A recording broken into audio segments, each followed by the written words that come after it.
5 years ago, Stephen King and George Romero, two masters of the macabre, created their hallmark of horror, Creepshow.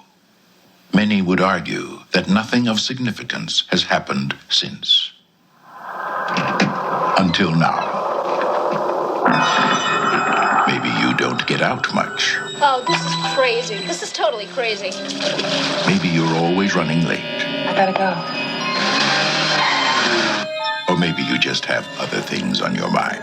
They gotta make me a movie star. But if you only make it to one scary film all year, make it one you remember all year long.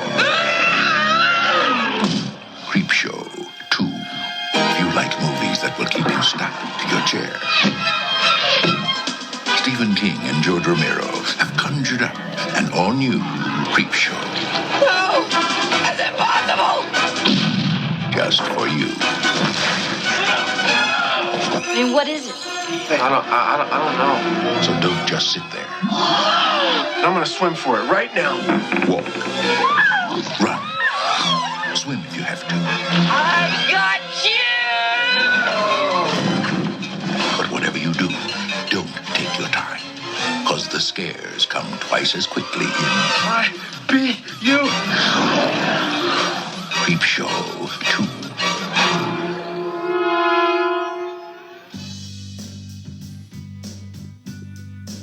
Welcome back to the show. Happy October, listeners. Yes, it's a happy full October. moon outside. Tonight. Mm-hmm. Who knows when you're listening to this? Maybe. But, man, Scott, I say this all the time. I freaking love this movie. I know you do.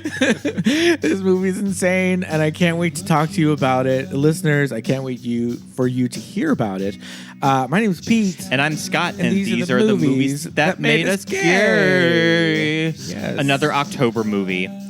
Yes, indeed. We had our best straight on the podcast with us, Billy Roach. Our best straight. Billy, welcome back to the You show. love Halloween. Thank you I for had to having include me. you for another October episode. Yeah, and tonight we watched Creepshow 2, directed by Michael Gornick, written by George A. Romero, based on short stories by Stephen King, released May 1st, 1987. 87. Wow. Yeah. All right.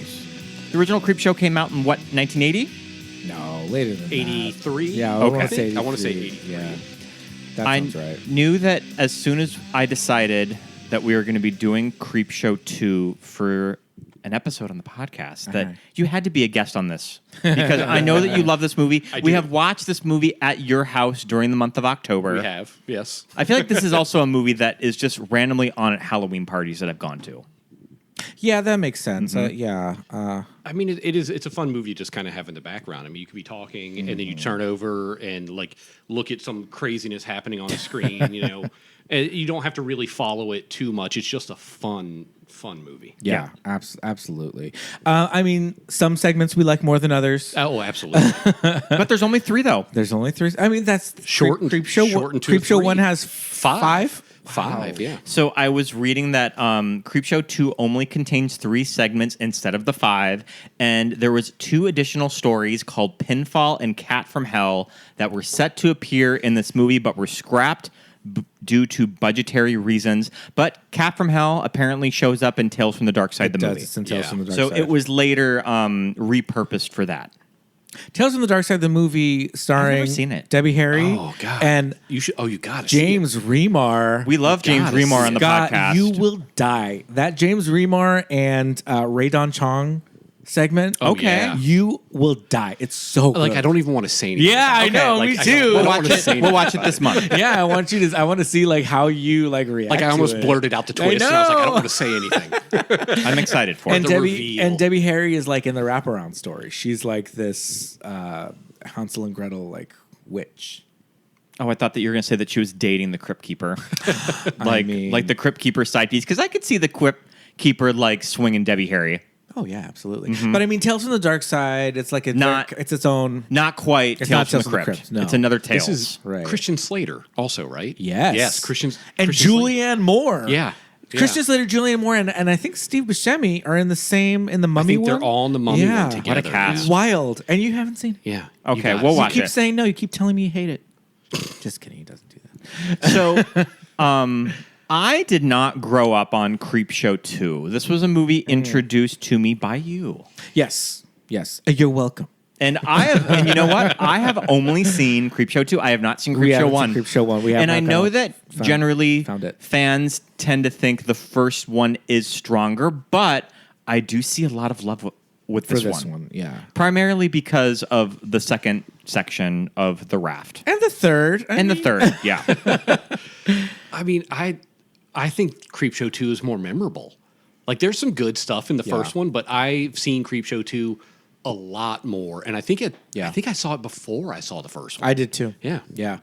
I think probably just because it was newer for us 1987, as kids. yeah. Yeah. Creepshow It was 1 did come out in 82. 82, Relatively got it. new on home video.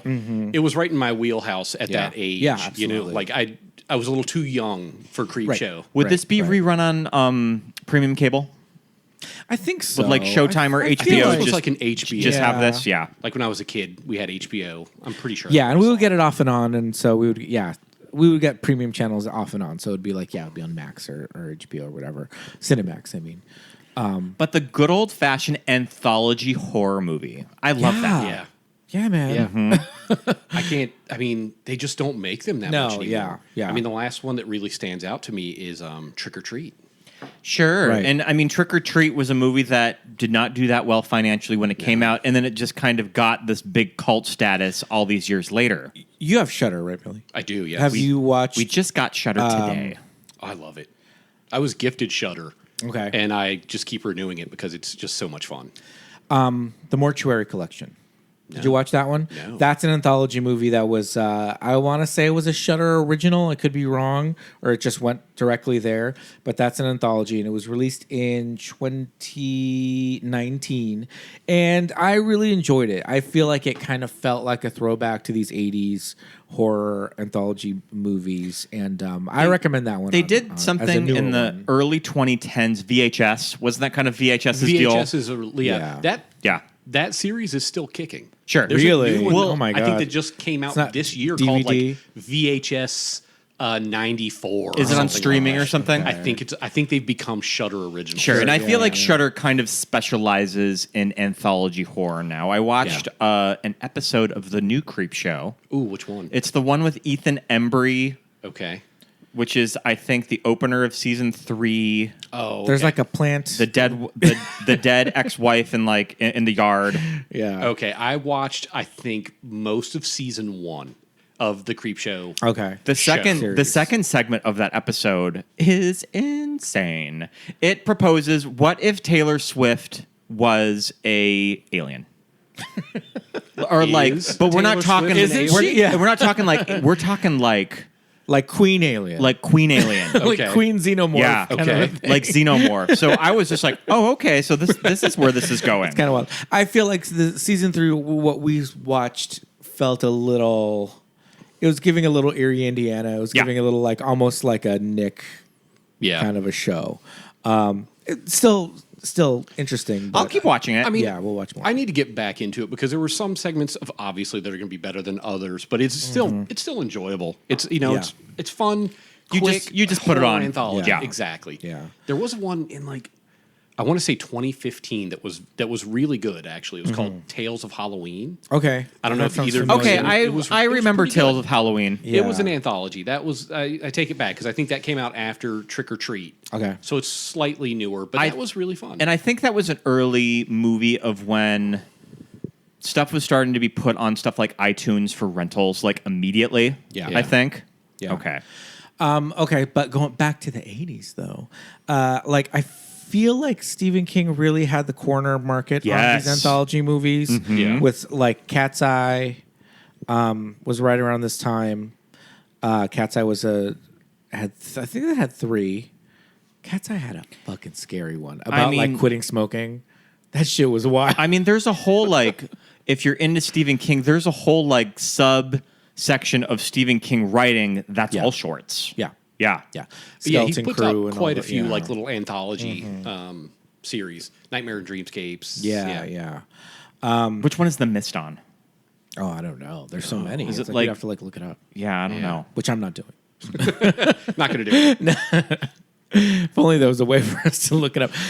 But yeah, I mean, it's just that 80s, and now too when there's this resurgence of kind of like 80s throwback and all of that with things like Stranger Things and the It remakes and all of that. There's just this kind of Stephen King is just kind of looming over everything, you know. I mean, for good reason. It's like I mean, he's the master of horror for a reason. Yeah, yeah. Now, this has got George Romero, right? Yes, this is kind of How involved is he in this second version? So Did he write? He wrote all wrote of all these. of He them. helped. Okay, He helped adapted them from Okay. short stories by King. I don't know if all three of these were published in books or if it was more just kind of personal work that Stephen was just like, here, you can have this for Creepshow. Billy, do you know that? So from what I have read, and don't come at me if I'm wrong on this because I'm not Don't add a us in the Stephen comments. King historian. Yeah. From what I understand, The Raft was a published short story in Skeleton Crew. Okay. Got it. Skeleton Crew. Skeleton yeah. Key. Skeleton. Sorry, Skeleton Key. Okay. Oh, I thought it was Skeleton Is it Crew. Well, there's- I think it's. I I think don't there's know. both. Is there both? I think there's both. See, this is now people are coming for me. Now they're coming While for you I'm in the sitting here comments. Yeah, not sure. The they're phones coming are for me. lighting up, you Yeah. guys. Oh my god. I'll never be back on. Caller. But The Raft was published, from what I understand. The other segments were ideas by King that Romero went wild Sure. with, and he wrote the screen. He kind of had a rough kind of story sketched out of all of them. yeah, that's from my understanding. That's what happened here. God. Okay. See, the Raft was Skeleton Crew. Skeleton Crew. Yes. 1985. Shouldn't have second But guessed myself. It was originally released a booklet included in Gallery in November 1982. The 80s were wild, man. Oh shit, Gallery was like a porno magazine. Oh, it was like an adult. Yeah. An adult. Oh, and Yeah. that is a porno cover. It's one of the more popular skin magazines that arose on the Playboy magazine pattern in the 1970s. Is it something that like Larry Flint would have? Produced? Magna Publishing Group? I mean, I guess that's not Larry Flint. No, so Ron Fenton. But Stephen King did publish stories in Playboy, though, right? I mean, I think he did. I think so. I think so. But Magnum looks a little bit more like yeah. from what according to Wikipedia. But yeah, that's that on that. We all learn something new Yeah, I today. mean, every day. So the director Gornick was previously the cinematographer of the first movie, and then okay. he was given Got the it. directing job when George A. Romero just kind of was more interested in doing script development Yeah, I stuff. think he just stepped back from directing this anyway. Not directing in general, but just this. So go ahead. I mean, George Romero kind of had a moment in the 80s where he was working on a lot of stuff. Oh, yeah. Too. Yeah. And we bring in Tom Savini Yeah. into this movie. Makeup Often icon. collaborator with George Romero. Yeah. God, I love Savini's work. He's so good. It's wild. Yeah. It's really wild. Can you name some of the famous Tom Savini makeup movies that he's done? So he did the not the Living Dead, but the other ones. He like did- Day of the he did Dead, and Dawn and of the Day. Dead. Yeah, Yeah. yeah. He did that, and the one where they're in. I think it's the one in the mall where the guy gets ripped into two pieces. Is it the mall or is it the other one? That's Day. That's the That's Day of the- underground military. It's this great scene Yeah. where a guy just gets ripped into, and Yeah. it's so good. That shit's and his wild. top half is still screaming. Yeah. It's just like it's some of the best gore. Yeah, It's so good. it and really is. Tom Savini had a big hand in the Friday the 13th movies, or at least how they began, right? I want to say yes, but I'll have to double check that one. But he is in he's in this movie. He is in this movie. He's yes. the creep. He's Yes. under all that makeup, which we will talk about the creep momentarily. Yeah, I'm seeing parts 1 and 4 for Friday the 13th. 4, yes, because the whole thing about 4 is that Corey Feldman wants to become a makeup artist, and they give this 10-year-old child professional masks in his bedroom, and he's like, "Look what I made!" And like the sister's like, "You're gonna be good, kid." And it's like this shit is like Planet of the Apes, like movie quality, like masks. And he's like, "Yeah, I made these with my own little hands." You're like, all right, but it's Tom Savini who made all this, and there's specific like little tricks and things that he does with the masks and the creatures that he makes. Yeah, Seeing really good Maniac, The Burning, The Prowler, Texas Chainsaw Massacre 2, and Monkey Shines. Monkey Shines. I can't remember if he did the makeup or if he was just in From Dusk Till Dawn. I remember Right. I think he's just in Dust Till Dawn yeah. because I think he just has a working relationship with Robert Rodriguez because he's also in Planet Terror. and Machete. Oh, he's in Machete as well. Yeah. Okay. Yeah. But yeah, he's in Planet Terror. He's one of the cops, and he's got like the boils and all that stuff. Yes. Oh, my goodness. They're like pulsing. Yeah. So good. so awful. He also briefly shows up in a terrible, terrible sequel that we were speaking about before the show. He opens Lost Boys 2. Love it. Does he? Get out of here. He opens Lost Boys 2 as a vampire. Lost Boys, The Tribe. Are we sitting on the Lost Boys sequels? You're maybe on the third one. We're sleeping on 3. You don't have to watch. You're sleeping on 3. You don't have to watch 2. Okay. I stand by 3. All right. Fair enough. Fair enough. Okay. So yeah. So Creepshow 1, I feel like we said, it's got 5 segments. It's the first installment. It's got some memorable stuff. Famously, Stephen King has cameos in his movies, and what I remember from the first one is the segment that Stephen King is in Creepshow 1, and he plays this like hillbilly hick, and there's like not a lot of dialogue, and he's really the only person in the scene. And it's kind of like the Blob, That's where he finds the creature, the meteor, Okay. but it's like a plant creature, and then like at the end of the scene, he's just like his body, but it's just like moss. And he's Sure. like all blubbering, and you're just like, I that kind of stuck with me as a kid. I was just like, oh fuck this movie. I And that did Moss Man. put together a little quiz on Stephen King. If we Ooh. want to do the quiz and then get more into the 3 segments. All right. Okay. Do you want to do that? Yes, let's do that. Okay. Some of these questions I think are pretty basic knowledge if you're familiar with Stephen King. So I think that you two will do pretty well in it. All right. What is the first book by Stephen King? Oh, Carrie. Carrie, do you know what year it was published? Oh. Early celebration. Year. Well, was I mean, published. you got the question right. It Bonus was. points if you can get the year.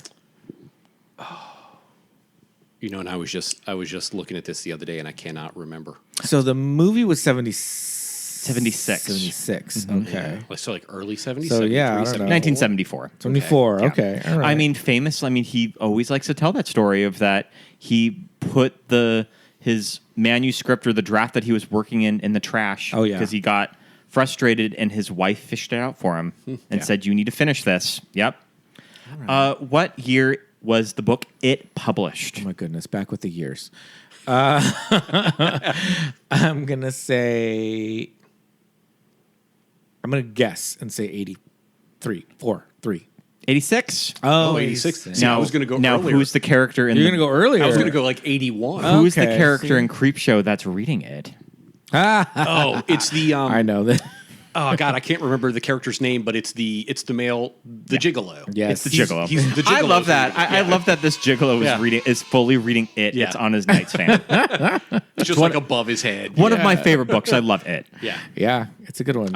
I'm sad to say I've never read it. It always It's seemed- really good. Okay, it's very daunting. it's very daunting. Yeah. Okay, It's so like 1,000 pages. do you Yeah. like audiobooks, Billy? I do. The audiobook for it, while is 72 hours long, Oh my god. Steven Weber reads it and it's great. Steven Weber. Sold. Steven Weber from Wings from reads Wings. it I and love gives Steven Weber. an incredible performance on the audiobook. So if you're ever interested in it, check out the audiobook. That also makes me wonder if he was roped into doing the audiobook for it because he had just done The Shining. The Shining. Yeah. Yeah. Probably.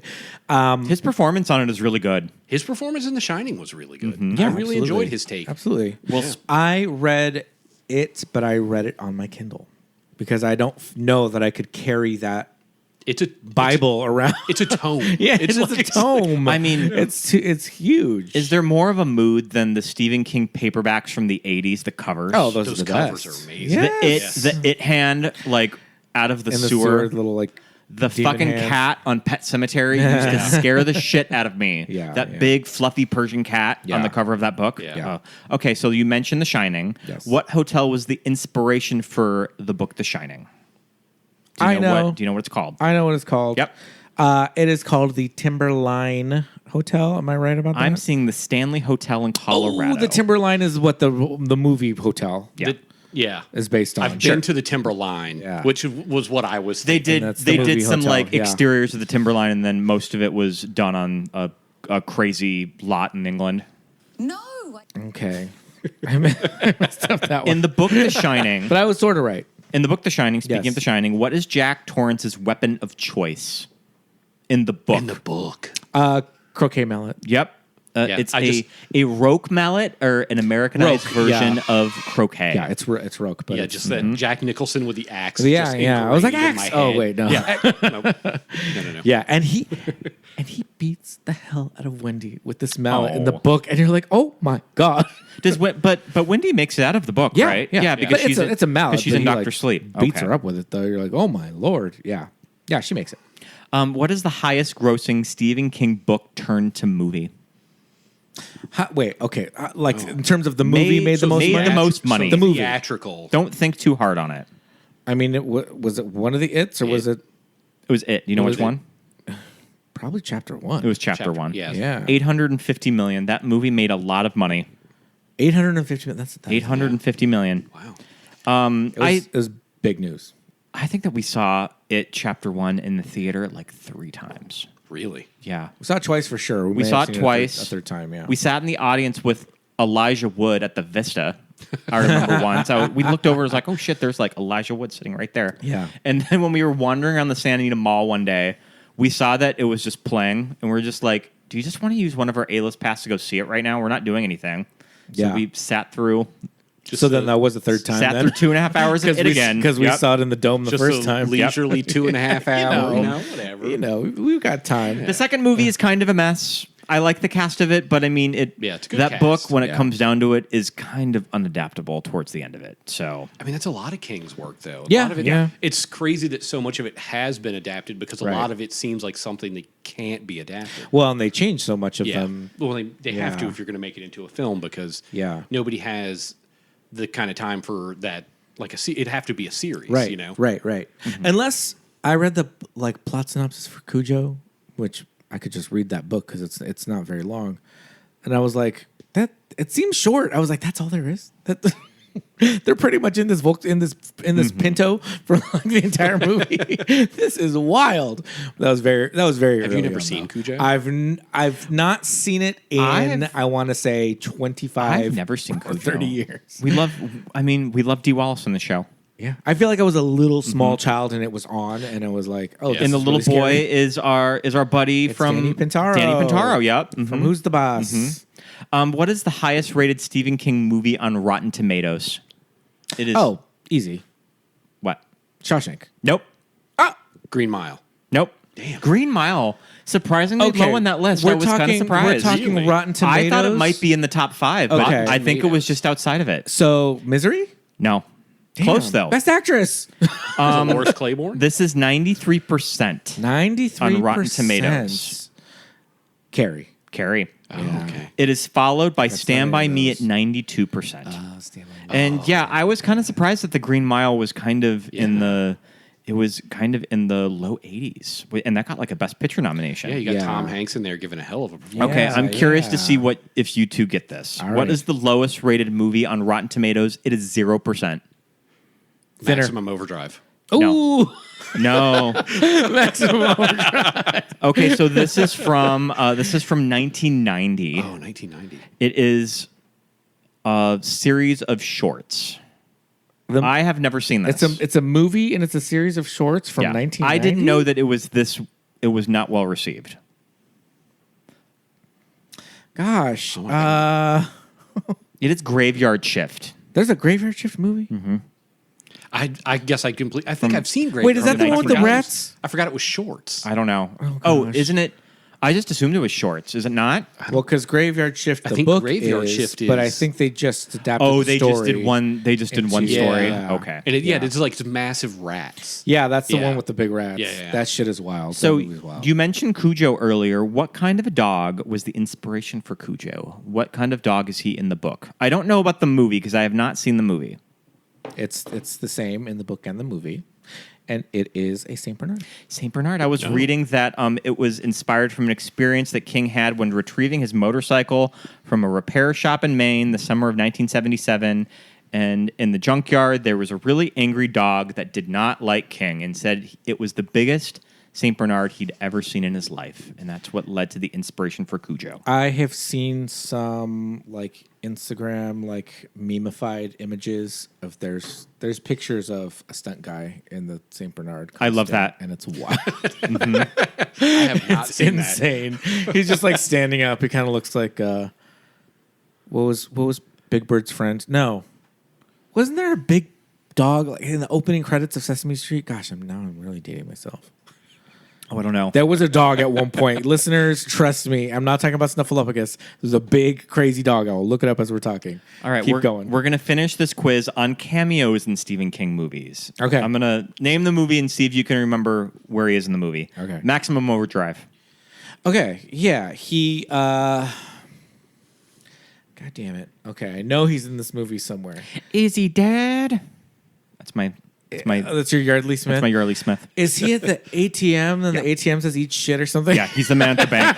And the ATM's like tell him to fuck off or something. Pet Cemetery. Yeah, Who's he in okay. Pet Cemetery? All right. We just watched this movie, so I have an image of him as a trucker in like everything now. Mm-hmm. He is like a priest or something. he's the minister. in the funeral. Okay, because Yeah. I was going to say priest or preacher, but I Yeah. keep thinking that's him in the one with the cat people. Oh, Sleepwalkers. Sleepwalkers. That's my next. That's my next one. He's the cemetery caretaker. Yes, okay. And Sleepwalkers. Okay, oh my God. Sleepwalkers. Do you remember where he shows up in the movie Thinner? I've sadly never seen that. I've never seen Thinner either. I've I thought never this was seen Thinner. interesting. Yeah. Apparently, he's a pharmacist. Okay. All right. The Shining TV adaptation. The Shining TV adaptation. I don't recall. I don't remember him in this either, and I know that I have watched We this. just watched it like a couple years I ago. haven't seen The We Shining rented it a couple years ago. TV adaptation since like it Like aired. it I came think. out, yeah. I remember. Apparently, he is a band leader. Okay, For kind like of in the one hotel. in the hotel, like when they He's a ghost. when they do the ghosts. Oh, okay. So yeah, Stephen King. makes sense. I mean, somebody from all of our childhoods that we all grew up on Stephen King movies. Yeah. Even if you don't know it, you've enjoyed Stephen King films. Yeah. Yeah, no, seriously, Yeah. because there's so many like Shawshank and Green Mile and Stand by Me. that Stand by people Me, kind yeah. of maybe don't even. That you don't realize is Stephen King until you get older. Yeah. Yeah. What are some of your favorites of just kind of things that you always go back to? My hands down favorite Stephen King that I go back to, and it's Stephen King's favorite also, is Salem's Lot. Okay. Yeah. The TV movie. I was gonna say, aren't they redoing it? so What's going on with there it? is a They movie did. It's that done. It is It's done, done. Okay, we're just but waiting. it is just being held by Warner It Brothers. keeps getting pushed. I mean, I don't know if it's one of those movies that they wrote it off for tax reasons and it's just not coming out. Sure. If it's just eventually going to end up on streaming. Now, if they're going to have giant holes in their schedule because of the writer's strike, they Yeah, might need maybe they'll put it to out. dig that shit up and give it some sort of release date. Yeah. It was supposed to be out last Labor Day. Holy shit! Yeah. So it was supposed to be out a year ago. Oh my God! And they just completely pulled it. Yeah, it completed filming in 21. Wow. It's So done. I don't know if it was one of those things that it got bad test results and they just thought we're going to have to deal with this later and just pulled it off the schedule and they just kind of forgotten about it in this past year. I don't know. The Pet Cemetery prequel is finally coming out on Paramount Plus. I'm excited for that. In like a week, yeah. Yeah. I think it might even be better than the remake that I had mixed feelings on. Oh, I hadn't seen the remake yet because I love yeah. love the original. Yeah. I love film. The original's I so loved the good. original as a kid too. And I know it's bad. I know it's a real bad movie, but I liked too. I was gonna say, what I are our liked thoughts two. on Pet Cemetery 2? I know Scott. two- Eddie Furlong. Yeah. Well, it kicked it up a level with the gore, and I just like that's where I came in as a kid. I was like, oh, it's so gross. I have a controversial opinion that I have read The Shining and I prefer the Stanley Kubrick movie. The movie. Ooh. Yeah. I know that's kind of Ooh. a big statement for King fans. So I read The Shining as well, and I feel like it is a very well done character study on a man and his struggles with alcoholism, The inner and demons. his inner demons, and his family kind of falling apart around him. But King famously, Was I scared? Not really. But King famously hates that film. Yes. I think that he said that he doesn't hate it, but I think that he was just like, well, that's not really my book. I heard he cooled off on it since Flanagan's Doctor Sleep. Okay, He yeah. said it made Flanagan's version of Doctor Sleep and it being able to incorporate Kubrick's film and his book. Yes. I think he said it made him kind of cool on Kubrick's film some, and he appreciates it for what it is. Well, I think Mike Flanagan is smart enough to know with audiences if you were to have done that movie and not worked in the Stephen King movie, your general audiences movie, wouldn't have gotten it. What is all of this? Well, there's a quote from King, and I could be getting the make of the automobile wrong, but he said it's like a beautiful Buick. When you lift the hood, there's nothing underneath. We really enjoyed Doctor Sleep. I thought it was really good. I liked it a lot. I mean, Flanagan has become the go-to Stephen King adaptation guy. He just gets it, you know. Yeah. He gets it, and he knows how to adapt it, and he's really good at what he does. He gets the classics of that. He can do something like The Haunting of Hill House and make it new. That it's not a shot-by-shot remake of the Robert Wise movie or the Jan de Bont movie. It's like he makes He makes it stand on its own. This Fall of the House. Yeah, it's cool, and I like that he works with kind of the same cast. Well, I was very too. kind of like when I saw that they were doing that, I was like, "Fall of the House of Usher." I'm like, they're better Poe. What? Yeah. And then I see the trailer, and I was like, "Oh, I see what you're doing. Yeah. I got you, fam. I'll watch this."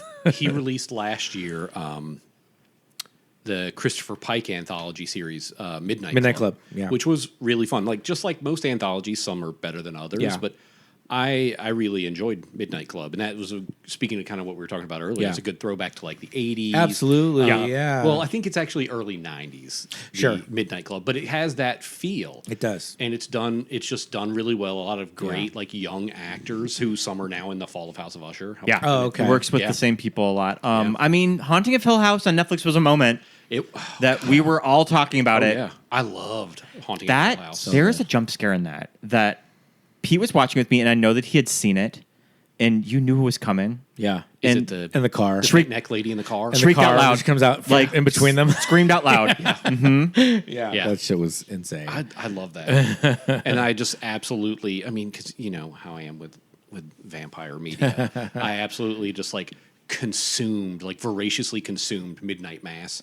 Sure. When it came out, I watched. Sorry if anybody hasn't seen it. Spoiler: it's vampires. Yeah. But I think I watched 3 episodes the day it came out, and it got late, and I was like, I got to go to bed, but I'm going to wake up immediately and finish this. And I did. And it was so good.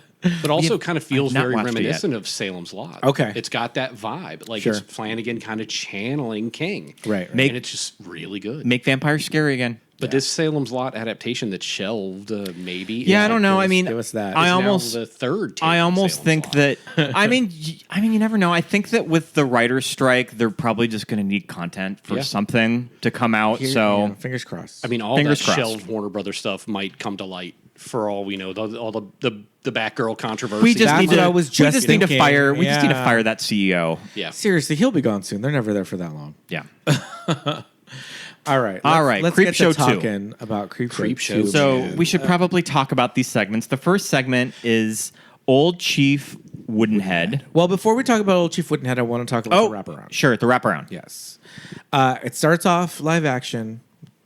Billy. Yeah. Blonde Billy with the bowl with the Will Byers hair. Little Billy. Little Now, here's the thing. The Will Byers hair, this was a real moment. Kids had this haircut as Yeah. little Billy does in this movie. They don't have it when they're fucking 6'2" and Yeah. pushing 18. Duffer Brothers. Give this kid a break. He's going to be 35. Give him a with that haircut, for crying out loud. Joey Lawrence only had it for so long. But so it starts off live action, but then it quickly, transitions into animation, but not before we see this full makeup appliance creep Yeah. throwing these newspapers out. Yeah. And I don't know who does the voice over. Yeah, because it's not Savini's voice. No, it's not his voice at all. Savini's behind the makeup, Yes. but it's not his voice at all. Right. And it might be in the credit list. I was scanning through it and I didn't see voice. It just says he's just listed as the creep. But it's great because it's this newspaper truck and he's like in this coveralls, but he's got this insane face. And when he throws out, he throws out the newspapers, and then he does this very like magician woo. Well, Like with well, his that's hands. that's what Tom Savini's doing at the end. Yes, all the way Yeah. down the road.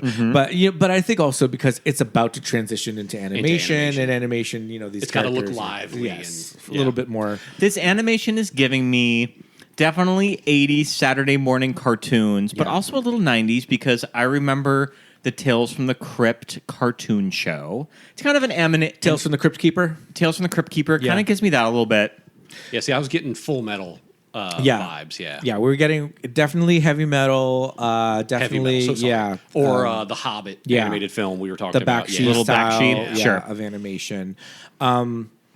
But it's not quite sophisticated enough to be like a feature with Yeah. this style.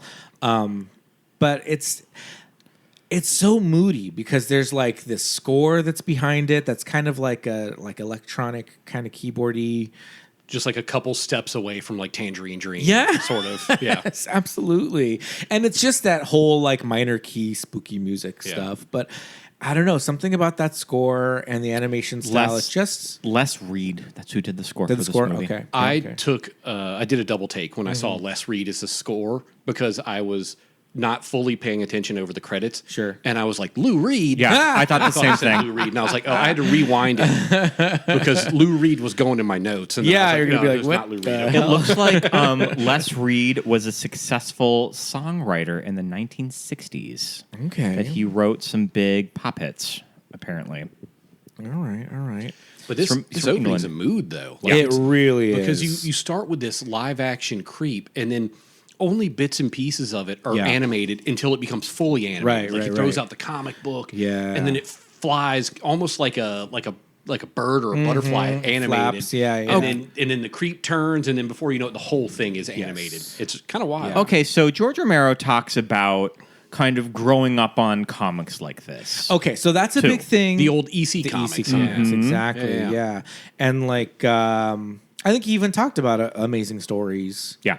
Well, I mean, he and that talked was a about comic. how Yeah. Spielberg tried to do something like Creepshow later. Well, this was a big genre in theatrical movies. Specifically like Amazing Stories was something like that. Yeah, as well. Okay, this was I a see. big I love genre Amazing Stories. in theatrical movies, but on TV they were doing the same thing. Yeah. They did Amazing Stories. They did Tales from the Dark from Side. the Dark Side.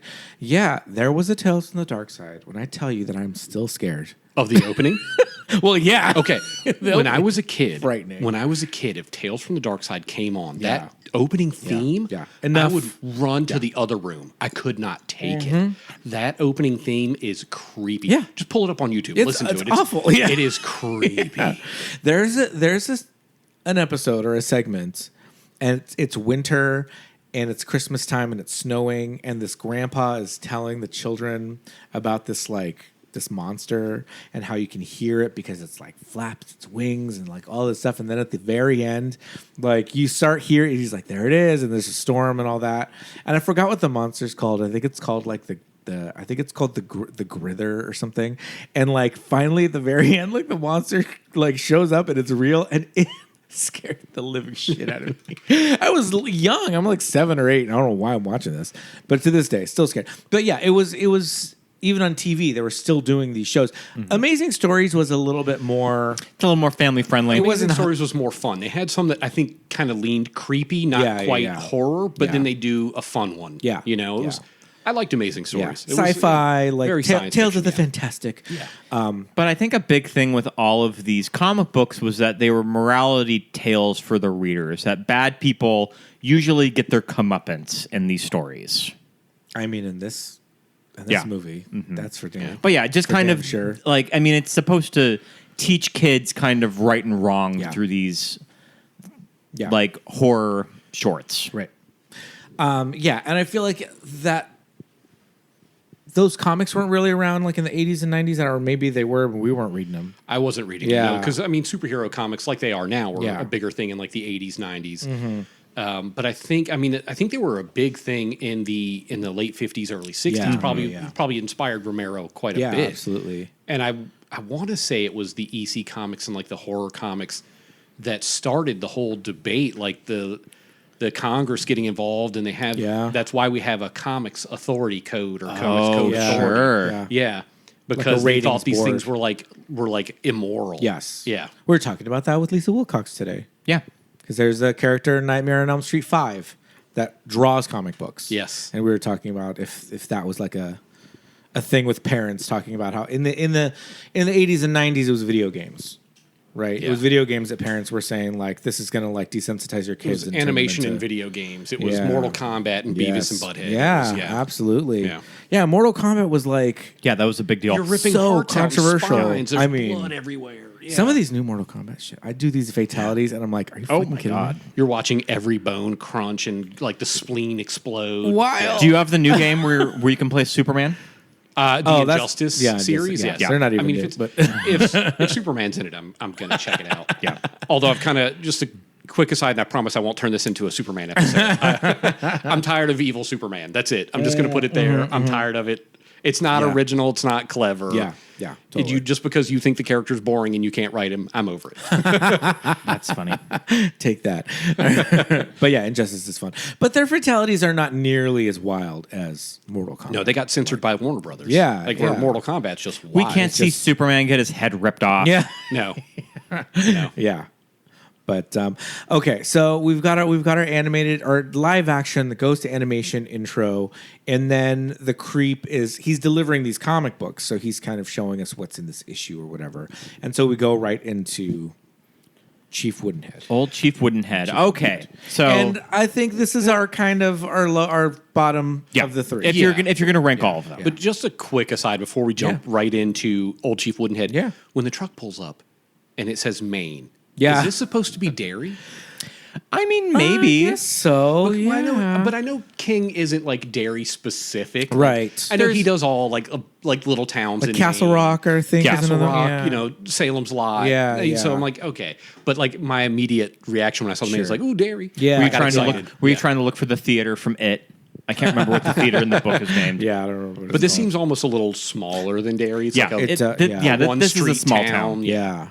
Well, the it's like a big crane shot of the town, and you can see like the church chapel like in the background, and then the little one street. And I said to Scott, I was like, this looks like a movie studio backlot, but this is a real town. But it's a town, like it's a yeah. real little ass town. Like that's what they're trying to look like. Okay, so we're gonna go into Chief Woodenhead. We got to get into this. We'll one. get into So- Chief Woodenhead here. George Kennedy from Cool Hand Luke and Dorothy Lamour. The Yes. last role that Dorothy Lamour made before her she swan passed. her swan song. Her swan song. But I mean, she died a number of years later. But this was her last major Sure. movie. I mean, Dorothy Lamour. I mean, she had done classic comedies with Bob Hope and Bing Crosby. Yeah, so she's in all the road movies. With she's in Bob all Hope the and road Crosby. movies. I mean, George Kennedy, like I mentioned, Cool Hand Luke. That's what I always think of when I think And of George Kennedy. The Naked Gun. I always The Naked think, Gun. I always think of Naked Gun. Yeah. I mean, So he kind of had like a little boom in the 80s. Yeah, he did. Where he started to get a lot of work. yeah, and I think he was in a lot of the disaster movies too. Of like, think he's in Airport. Irwin Allen Yeah, disaster I movies. think he's in Yeah, I think Airport. he's in a few of those. Okay, so what is our hot take from the first segment? Because I kind of have strong feelings about it. Oh, okay. Strong feelings about. Okay, so it's. I mean, this one is insane. Yeah. First of all, like I kind of feel like, oh, there's not a lot going on or whatever, but like, man, oh man, it's pretty wild. Yeah, it's pretty cuckoo bananas. So Yeah. okay, The what- concept alone is Yeah. So, where are we? Where is this town? I think it's supposed to be Southwest. Arizona, Like Southwest Arizona. somewhere. Yeah, and it's so depressing when they talk about like, this I mean, used to be an up and coming. it's kind of a town, and- comment of just sort of these deserted small towns in America where the jobs have moved away, the state of small towns in America. So it's like Cars. And George Kennedy said, "Good intentions built this country," and then Yeah. also Dorothy Lamour says, "Good intentions tore it down too." So just kind of this This old Chief Woodenhead was going to be so profound. I know, damn. Okay, so we have George Kennedy. He's got his like general store. No business. There's nobody left in this town. No one's paying their tabs. Nobody's paying their credit, their tab. I got the feeling he's just doing a lot of favors. Yeah. And the I hesitate to call him a chief.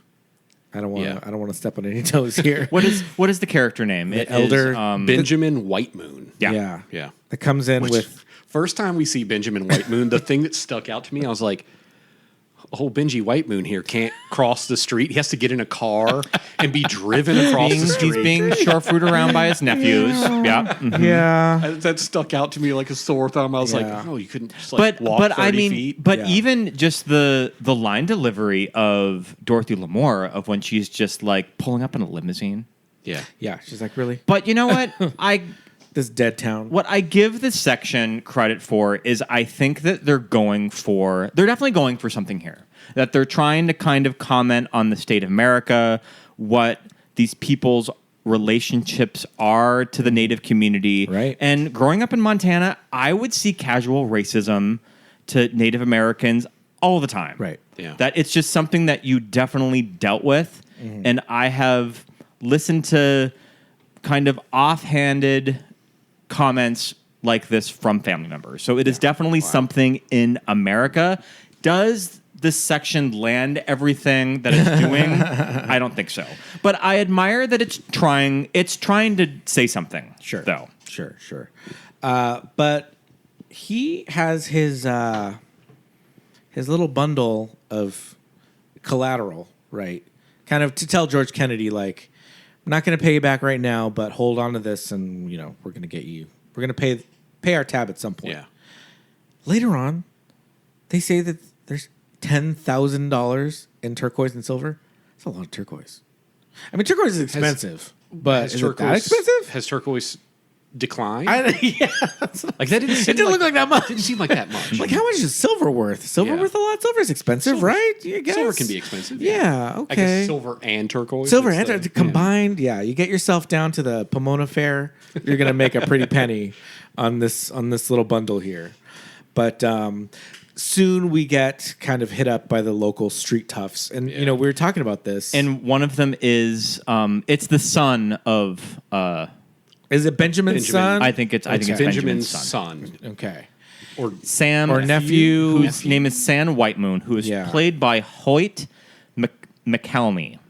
a very white man. A very white man and is very tan. He's in Fight Club. He's in. He I is mean, in Fight Club, he's in yeah. a lot of stuff when you been look in at his a lot. filmography. Yeah. He's been in Fight Club. I think that he's in Three Kings too. Is he the guy in Fight Club that gets in the Halo neck brace situation? I think so. I think he is. Yeah. I think he is. yeah, he's definitely somewhere in Fight Club. But you know what? It's just kind of a bummer of that. I mean, you went out of your way to cast the other characters of Native. Like, why can't you find someone that's Sam? That's a Every working Native actor. Other native character is played by a native. Yeah, actor. yeah. I mean, just this guy. The This hair. dude's- he's I got mean, blue eyes. The hair would look better. Was that a wig? Yeah. Scott's not having this wig. I'm at not having all. this. I'm not having this thirsty wig. It's so straight, and they make such a big deal about it. This hair is gonna make me a star in Hollywood. So my thing, to which I say to him, it's like, you really think casting directors are like, oh yeah, we really want a Native American, Yeah. a full-blooded Native American with hair down his back. That's what's going to put asses in the seats. Like- I feel like in the '80s they were not looking for that character type. I Did don't he know come what out he's of thinking a of. out of a read, and they're like, "How was it?" And he's like, "Pretty fucking terrible." But did you see that hair? Did you see the hair? I gotta have him. Bring him back. Gotta have him. So, I mean, I guess that it is commenting on the generational differences with Native cultures of the kind of the older traditions versus kind of this modern. kid that Yeah. just wants to go to Hollywood to be an actor. Yeah. Well, I mean, also too, I feel like he's just like, regardless of his background, he's just a piece of shit. Yeah. You know what I mean? Like he's rude to his friend, and it's like, okay, maybe this is a product of, there's a lot to comment on here, and is it a product of upbringing and Sure. institutional racism, Yep. and that's why he's like such an asshole to like his friends and everybody. But it's like he's using the one friend is rich, and then the other friend Fatso or whatever. Well, it's so funny because he's got the one friend who's overweight and the one friend who's rich, and he literally calls them Fatso and Rich Boy. Yeah. He's 100% using them. Yeah, absolutely. Rich Boy has the car. He's got the car. Yeah. That's gonna get him. What's That's gonna get him to Fatso Hollywood. bring? He says, "I need a slave." Oh, That's what he told him. he's making the white man pay. Yeah. He's making the white man pay. Yeah, absolutely. Yeah, he's like, I need you around. I need my slave. This I was like, white oh man- my god. With a tan, Yeah. is making the other white man pay. Yeah. Absolutely. This blue-eyed white man. Yeah. Okay, but at the one of the very first shots in the beginning of the segment shows that outside of George Kennedy's general store, he's got a wooden Indian, a wooden. What do you call him? Like a cigar store Yeah. Indian, Yeah, cigar store. Yeah. Indian. I mean, there might be a more of a proper name for Yeah, him, but I mean, this is also just kind of Americana, too, Right, of just like stores at that time. Like sometimes had Yes. native figures like that. Yeah, and George Kennedy is kind of giving him a touch up on his paint job because he's out in the his war in the paint. desert sun. Yeah, so he's giving him some more paint. Again, this is all in the movie. This is just stuff that's happening in this 1987 movie. So that's kind of set up that's there, and when they rob the store, Yeah. Jesus Christ. Is this the longest segment? I don't know. I feel like there's like a lot going on. I don't know if it's the longest. They segment, cram a lot into Yeah. However- but 25 minutes. It feels like the longest segment, Yeah. maybe just because it's not my favorite. Right. Well, also that we're starting out this movie with the heaviest segment too. Yeah. It's hella dark. Yeah, it's just not like fun horror. Yeah, It's like we're gonna have Yeah. social commentary. Yeah. It's pretty dark. Yeah. So I mean, He murders poor George Kennedy and Dorothy and Lamour. Dorothy Now, Lamour. here's the thing that caught me though. He murdered Dorothy. Yeah. Oh, I don't even know if it was a murder. I want to see if That it was was on accident. accidental. I think it was a mistake. And then Yeah. once it happened, he was just all in. just He's like, I'm no, down for murder. Now we're done. Yeah, yeah. So, they steal what they can. They take the jewels, the $10,000 in jewels, take off to go pack, I guess. Because they got to get to They Hollywood. gotta get to Hollywood to sell that hair. Rich boys got to get him to Hollywood. Yeah. And this is when old Chief Woodenhead comes to life. And this appliance, whatever it is, It's fantastic. It's so good. It's pretty It effective. looks really wooden. yeah. Obviously, there's an actor in there moving. The Yeah. only time it fell apart for me as I was praising it when I was watching, Yeah. it's like, oh, this looks really good, is when he reached in to apply more to get the war paint. yeah. You can see the fingers, like the glove, We- kind of bend back. So I was like, sure. Yeah. Okay. The little fingers But I mean, kind of that aside, it's a Right. pretty good Yeah. piece of the makeup. texture of the outside of it, it looks like It looks carved like wood. carved wood, like Yeah. a wood grain. Yeah. Really well done. And he hunts them down one by one. Rich boy in his like nice house. I guess there's a nice neighborhood somewhere close enough. But did Rich Boy have a nice house, or did he just not live in a trailer? yeah, I guess Like, I was that's- gonna say yeah. he just wasn't poor. He Like just they were like it was fine. middle. Yeah, they're like income, middle maybe. class. Yeah, yeah. It's like it was a decent house. Seemed like it 3-4 bedroom, couple kids. Yeah. Not a mansion by any means. No. Because the other one, Fatso, lived in a damn trailer. Yeah. Fatso had a gross down. Yeah. He had the arrow, right? He had the arrows. He had the arrows. The rich boy got the axe or the tomahawk. Tomahawk. guess, Yeah, he got I the guess. tomahawk. I like to think But it was that- all done in shadow, so it was tasteful. I like to think that Quentin Tarantino thought of this movie when he was Kill Bill. doing Kill Bill. It was very like L Driver and Yeah. and the bride fighting in the trailer. He pulls him through a wall. Yeah. Yeah. That was very L Driver. And so I mean he scalps him. yeah.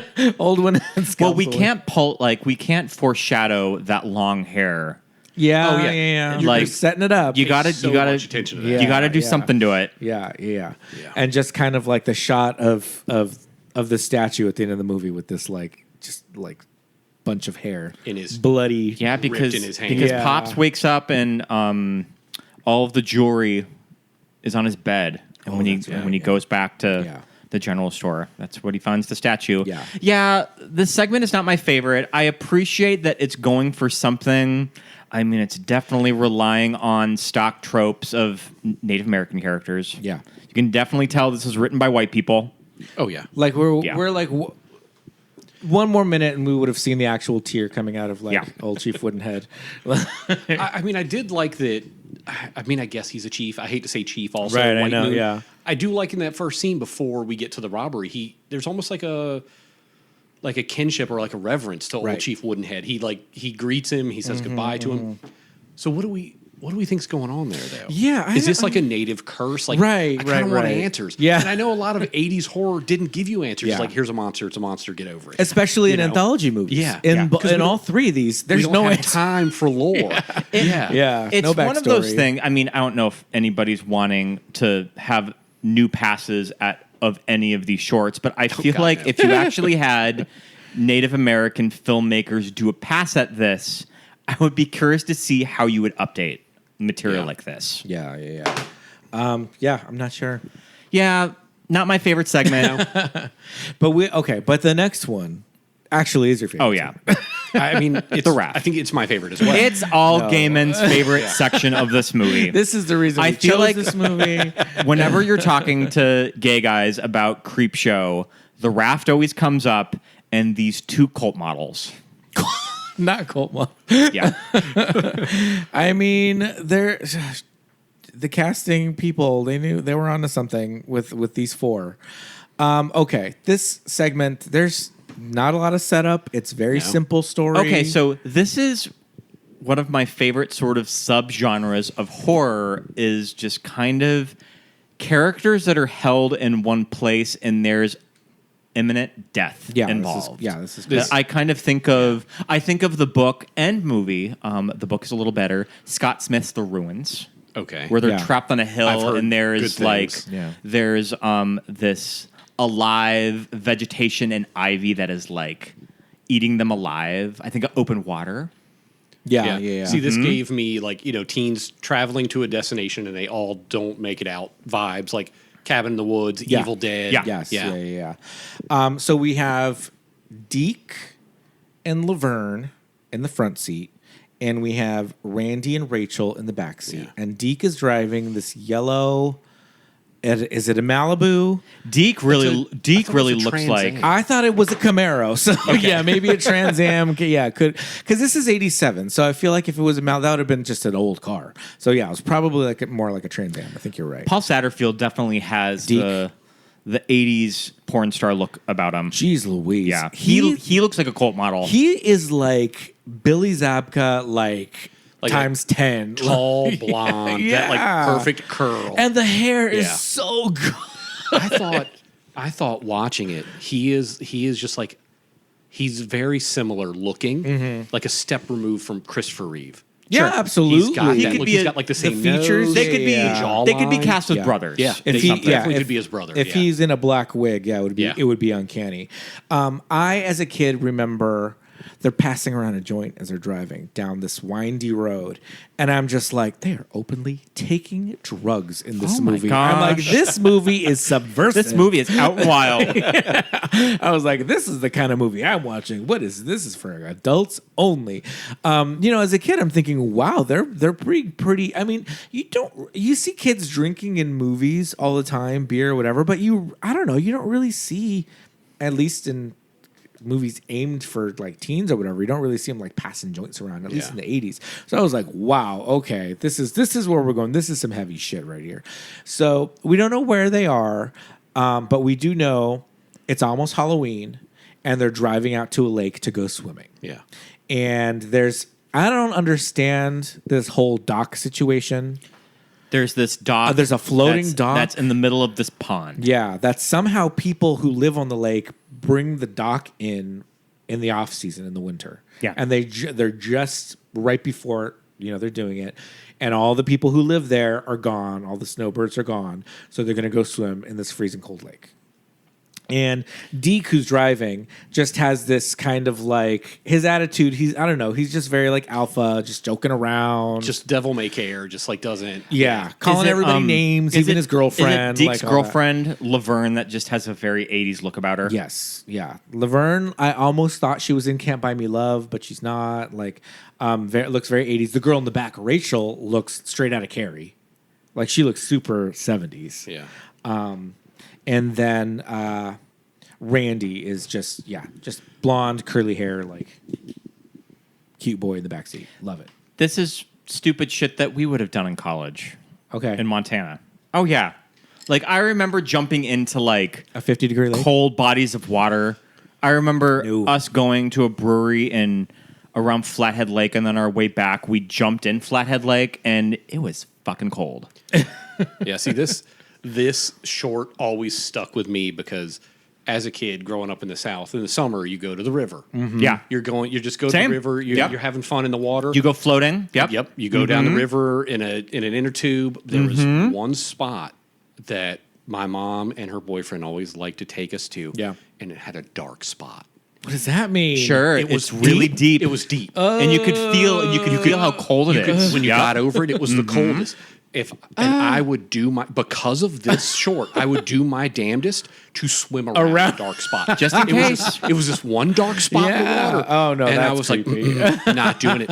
And then every now and again I would tempt fate and I'd be like, I'm gonna swim over. Yeah, it. swim across And I would swim over it, and it would be really cold, and I'd be like, oh God, no, and I'd just swim Man. faster. Oh, I love that. That's so But cool. yeah, it was that this stands out to me because of that. All right. Wow. Derek and Randy just Derek like stripping down to his little yellow briefs. It's like Speedo. Yes. Well, okay. That's another This scene, I'm sure excited many a Yeah. young man A in young 1987 when they homosexual. watched it. You know, and it's 87, and that type of swim brief was not popular.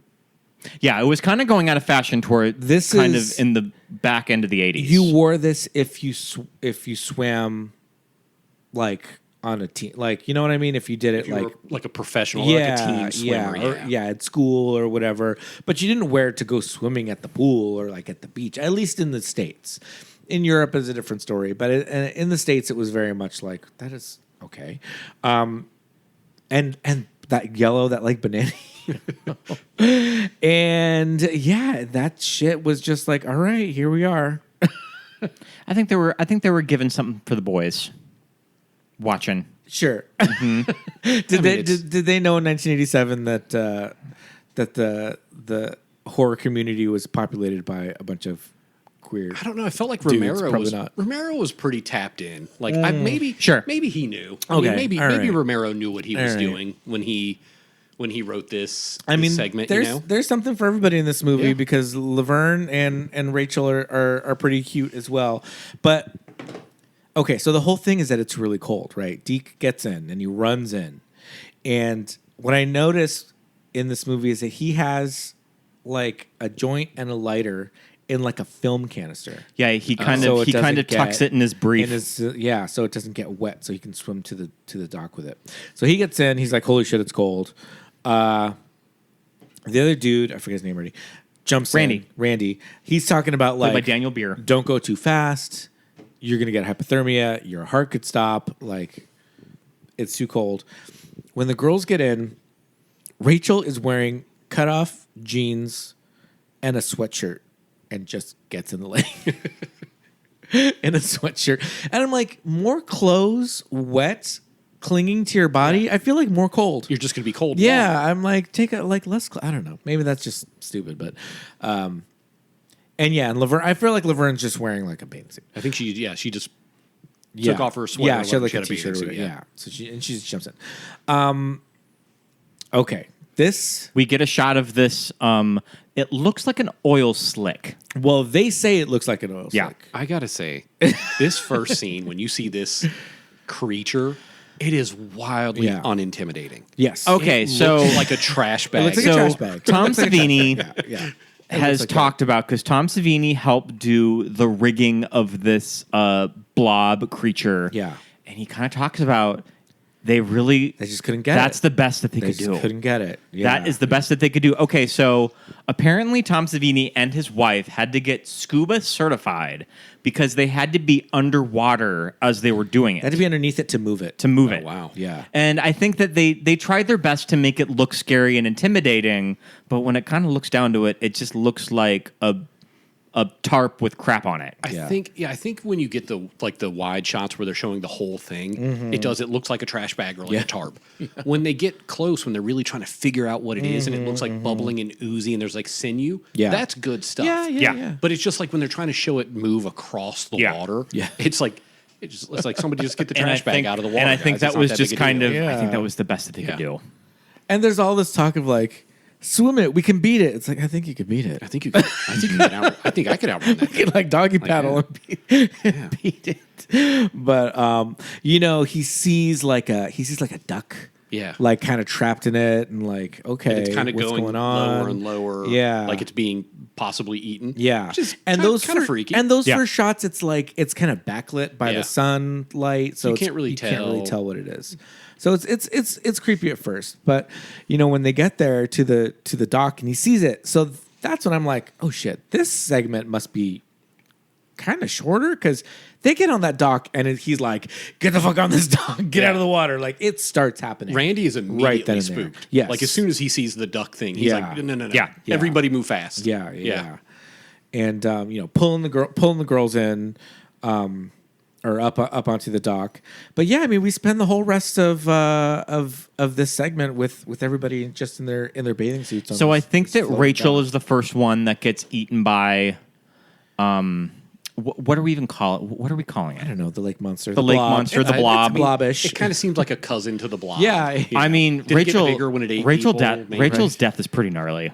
I mean, all of them All of them all are the great. deaths from this creature Yeah. are all pretty. They're great. fucking gross. They're great. They're like gross, gnarly. Yeah. Yeah, they're good. It's good stuff. Because they do stuff where they do these close-ups of whatever limb it got first. Yeah. And they show it like going through like, And, like, your skin. Like the skin is like burned or like melting away. Yeah. Like it hits Rachel's arm, and it's like, oh, it's so Yeah. gory. Seeing Laverne's like get slowly eaten by it, and then you just see her skeleton raise above the water. It's so Like the good. mouth opens. Okay, but that actress though, Laverne, when she's on the dock, it's covering her, and I'm like, okay, whatever that is, they poured that all over that girl. Yeah. like she is like on the day, just like, all right, now how do I get this off me? Because it was gross. I also wonder if this was some like reverse filming stuff to show it, like how it came up I and th- grabbed yeah, and I wrapped was around. Like, thinking did they that film too. in reverse? Yeah, because I don't know if they would be able to manipulate that arm or whatever. It would have to be wrapped and then pull it off. Yeah, because at one point there's just like an appendage that comes up and grabs people. Yeah, I thought that too. I think reverse photography. So when you're watching this scene, this actor Daniel Beer, Yes, that when you look at this kid's performance, you can tell, oh, he's cold. Of that, when you just look at him, oh, he is cold. Get that kid a blanket, a sweater, and when you read about of the production coffee. and interviews with them, oh yeah, fully like hypothermia. That Yeah. had to go to the hospital. They had to put the set. They had to put filming on hold for a few days as he recovered. Wow. Because he was out in the middle of this little pond filming with just shorts on. he said he's kind of like still affected by it. Yeah. Like when it gets cold, that he can't be in cold for too long because he gets really sick. this to poor this actor day. almost died. Yeah. And you he's got can read it in the lasting effects. performance Yeah. that, oh, he looks cold. Yeah. Yeah, his whole face is like completely red. It's like a different color than the rest of like his chest and his arms. It's like, and I don't think it's makeup. I think he's just like, he's flushed because I don't know, whatever. You can tell it. You can definitely tell it in the line delivery too. Yeah, he's kind of like like shaky and jittery, but it's because of just like he's just shivering. Yeah. Okay. Deke gets sucked through the raft. Yeah. And we get the leg. The leg, The leg. the leg going up, leg like so split. good. So you have to imagine that Deke got snapped in half. Yeah. Yeah. And when he's going through and the leg is like in front of his face, it looks like a real leg. I'm like, Yeah. is somebody somebody upside down in front of underneath? him? Yeah. Much as like Tom But this Savini's isn't. leg. But this isn't breaking the wood though. He's just going right through the hole. I think I thought it broke some of the I think it breaks a little bit of it, but later on they don't really show a hole in don't the see it. raft. Yeah. Yeah, so because there's like wood snapping. There's like what's, something. yeah, or that's his bone snapping. Maybe. But I mean, even your even with your leg snapping in half, you still got to make a hole in Yeah. that raft.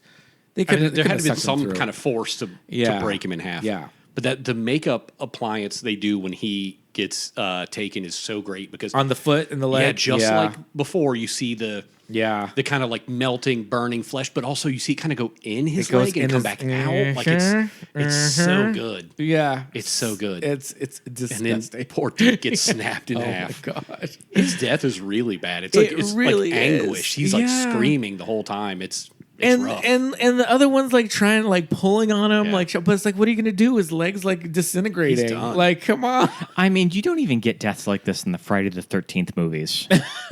Yeah, one or two, but it's pretty harrowing. It's pretty crazy. So we're left with just Laverne and Randy. and Randy. Yeah. And Which they've been out there the entire night. all day, and now it's nighttime, Now and it's they're trying nighttime. to take shifts. I to like just sleep. kind of cutting to the car Yeah. with just the music still the music on. playing and no sound around it. And no it's sound around it, creepy. yeah. It's Mhm. creepy. But this is where we get some shit. It's Well, like- and I think that okay, so I mentioned before It's a that little rough. that Yeah. these comics are morality tales that I think that you don't want to make Randy too sympathetic right. of the last man standing. So I think that they had him being a little handsy with Laverne. Because otherwise, she was asleep. While she was asleep, While she's asleep, guys. yes. Yeah, she's asleep. Yeah. Because otherwise, if he lived, and I just don't think they want anybody to live in these Yeah. stories, so they gotta kill him off. And if he was too squeaky clean, then the audience might be like, Oh, might good be a for little him. might be a little Yeah. turned off. yeah, Yeah. of him getting eaten. Like at the we end. have to punish him somehow. Yeah. So they give him the I don't know, but like how I just don't understand how he could muster up. You know, That I mean, sort he- of I mean, like- barely slept. he's two of still your horny. friends, But two you- of your yeah, friends were murdered. Like, your I horniness guess, just yep. override the fact that you watch two of your friends just get murdered by some By a weird lake blob. creature. Yeah, It's an Like- it's an interesting choice. I'll just Like, say that, yeah, and I saw a understand. geek get snapped in half, but I'm still going to try to touch this boob. And I understand why it's there, just because I think that they just didn't want it to be. They thought that they couldn't kill Randy without him doing something Yeah. wrong because the audiences wouldn't have liked him. They would have expected him to live. So he can't live if he assaults girls in their sleep Because he deserves it. because he deserves. Now, Oh he my now god, he that deserves shot of Laverne it. Yeah, of like the side with of her all the face. ooze on her. Yeah. Oh my gosh. Also, Randy It's so rolled her gross. over Yeah. to get to her boob Yeah. onto the slat. So did Randy's horniness get her killed? If- yes, it did. He got her killed. Absolutely. Because his did. whole thing was like, stay off the Yeah. you got to stay on the slats. If you go in the middle, it's going to come up and get you. can get you, And he yeah. just rolled her over to get to that boob. And Yeah. he's like, well, she's dead now. So, So what am I gonna do? Now I've got my chance to like it's swim eating for her. it. I guess I'll go for it. Yeah. Let me swim away. Yeah. And just jump. Okay, now he's been sitting on the raft, which I'm sure cold all night long. You know, all you're wearing is your little swimming trunks. And then he jumps into this now 40-degree Because it's morning. lake. So it's morning much now. colder. Yeah. So I'm just like, oh my God. Well, I this mean, shock. I think that it's supposed to be the oil slick blob is eating Laverne, so I'm gonna make a break for it. Yeah, It's busy. It's occupied. Yeah. And he makes it, and it's funny because I remember this scene of him getting to the lake, and he's just like, and he taunts it, and he's like, "I beat you," and I'm like, man, he could have if you just got up and walked away, you would have Yeah. been fine. Yeah. But there's no time. Like he literally just sits there, looks at it, and he's like, I beat you. Even if he didn't say it, there's no time. Like It would have gets gotten him as right he was, away. It would have gotten him as he's running up to the car. Yeah, But we also don't know how far that thing can extend. What if it just came That's up true. and covered the whole car? The whole What car? if it just ate the car? Yeah, absolutely. Like we don't know. I thought Yeah. that too. I was like, don't celebrate. Keep Yeah. running. But like it Yeah. could have easily gotten him. We don't know. Yeah, or get in the car and the battery's dead. Yeah. and then it Well, no, swallows the the whole radio car. was still playing. The radio was playing all night long, so that battery could have been dead. That sounds like a Oh, budget- but the radio was playing when he No, it got was still there. playing Yeah, when- you're right. yeah, yeah. That It's playing sounds at like the a end. budget Gotcha. issue. They're like, we can't cover this whole we fucking can't car. have this thing engulf the car. and drag it into the lake. Like, guys, we already had to cut 2 segments. We And can't I cut the mean, car. honestly, it cuts away pretty quick when you see it. yeah. Yeah. like take him out. It's almost like a fade to black moment. Yeah. Yeah. And then you just see the garbage bag going back into the water. With a little lump in it. Tom Savini is just like, we can't. No, like We're done. No, we're done. Fade to black. Yeah. You got it. You got the shot. But the best, you like pull back, car still running, you hear the radio. Yeah. Camera moves to the right, and what's there? News. A nose. So, do you think it's one of those things that the local sheriff knows this blob exists and it's just supposed to take out horny teenagers? Maybe somebody who's like, maybe the person that lives on the property, does somebody own the property? And they just know it's there, and they're like, well. Yeah. Because they were talking about houses on the lake. You don't Yeah. see any, but they were talking about it. So, yeah, I don't know. Yeah. Is it was it like from a meteor strike? Sure. Did it come down with the blob? Yeah, it's like it's like a, Was it in the same comment and they just broke apart? Yeah. yeah. I don't know. It's a very like Venom kind of a situation. Oh, the Blob. What a great. I love the Blob remake. The 88 the one. 80s Blob remake. During the pandemic, we saw the Blob remake with What did we see it Cronenberg's The Fly. Oh, we did. We saw it at the Tiki Drive-In. Drive-In. R.I.P. Tiki Drive-In, but Yeah. we saw that. Good we saw double that feature. Double Cronenberg's feature. The Fly, like, it affected me. Oh, That As so much as that it did. scene Yeah. where it comes out of the sink. It does it. Oh, the Blob? The blob. It does it for me every time. It's so fucking disgusting. The one that gets me every time with The Fly is the arm wrestling scene. Oh god. Yeah. The bone pops out. I'm like, fuck this movie. Yeah. And so I can't stop gross. watching. Yeah, I know. Yeah, the bone pops out. I'm like, I can't wait for him to vomit on the guy's hand. But when he yeah. the hand and he's just like the stump. Yeah. Oh god, awful. But I love it. The Fly Baby Dream, the whole thing. Oh, But yeah, that remake, that 88 remake of The Blob is good and gory. It is. Yeah. The whole movie theater scene is just perfection. Yeah, great. Yeah. Great stuff. I mean, the Great stuff. McQueen original is good too. Yeah. was shot in I think it was shot in Sierra Madre. Are you thinking of Pod People? No, I think the Blob remake both? was shot in The remake, yeah. in Sierra Madre. Oh, okay. Because the original night of who's the Pod People?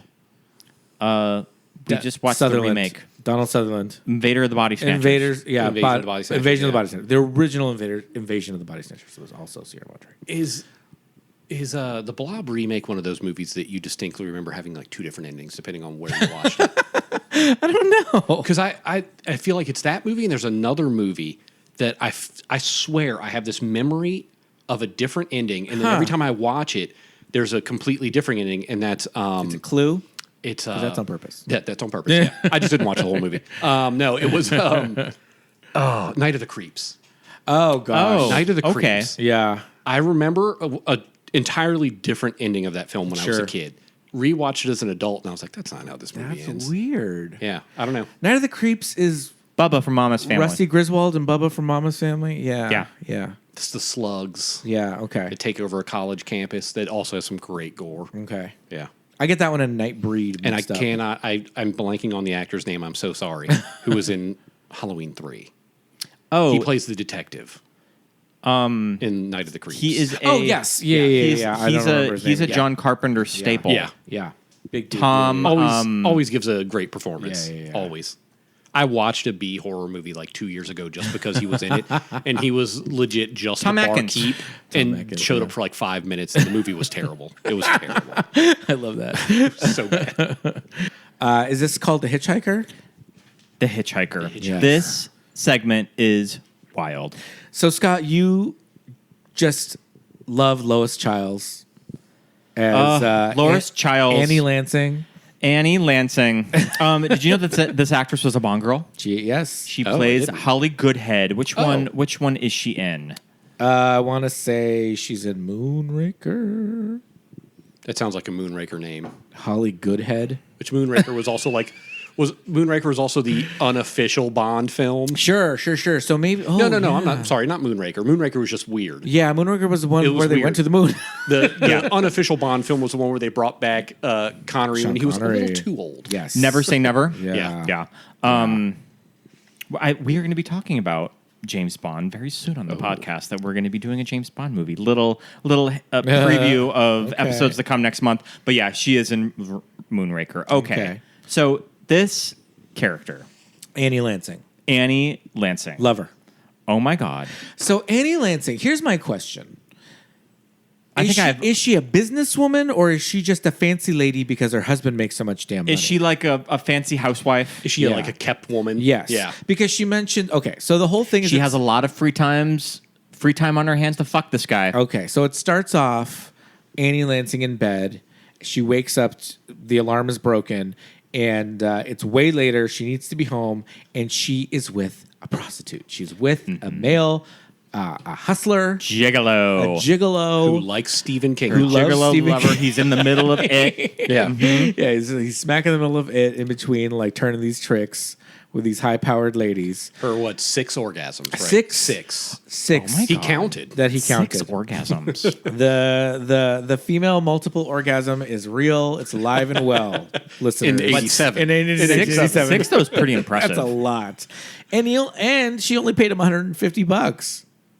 She got a deal. She got a deal. He's pretty cute. She got a deal. He is great looking. This guy, Lois Childs, by the way, I was looking her up. She was about like 39 when she shot this movie. She looks super 80s, but I mean, for being, I feel like in 1987, a 40-year-old woman is like pushing Golden Girls. Yeah. You know what I mean? And she looked like, all right, she can like hit it with this like this young buck gigolo. Why she needs to pay someone for sex, I find fascinating. She's just not getting it from Mr. I guess Lansing. she's just not getting anything. Maybe Listen, Mr. Lansing is getting home from work at 11:30 at night. Yeah.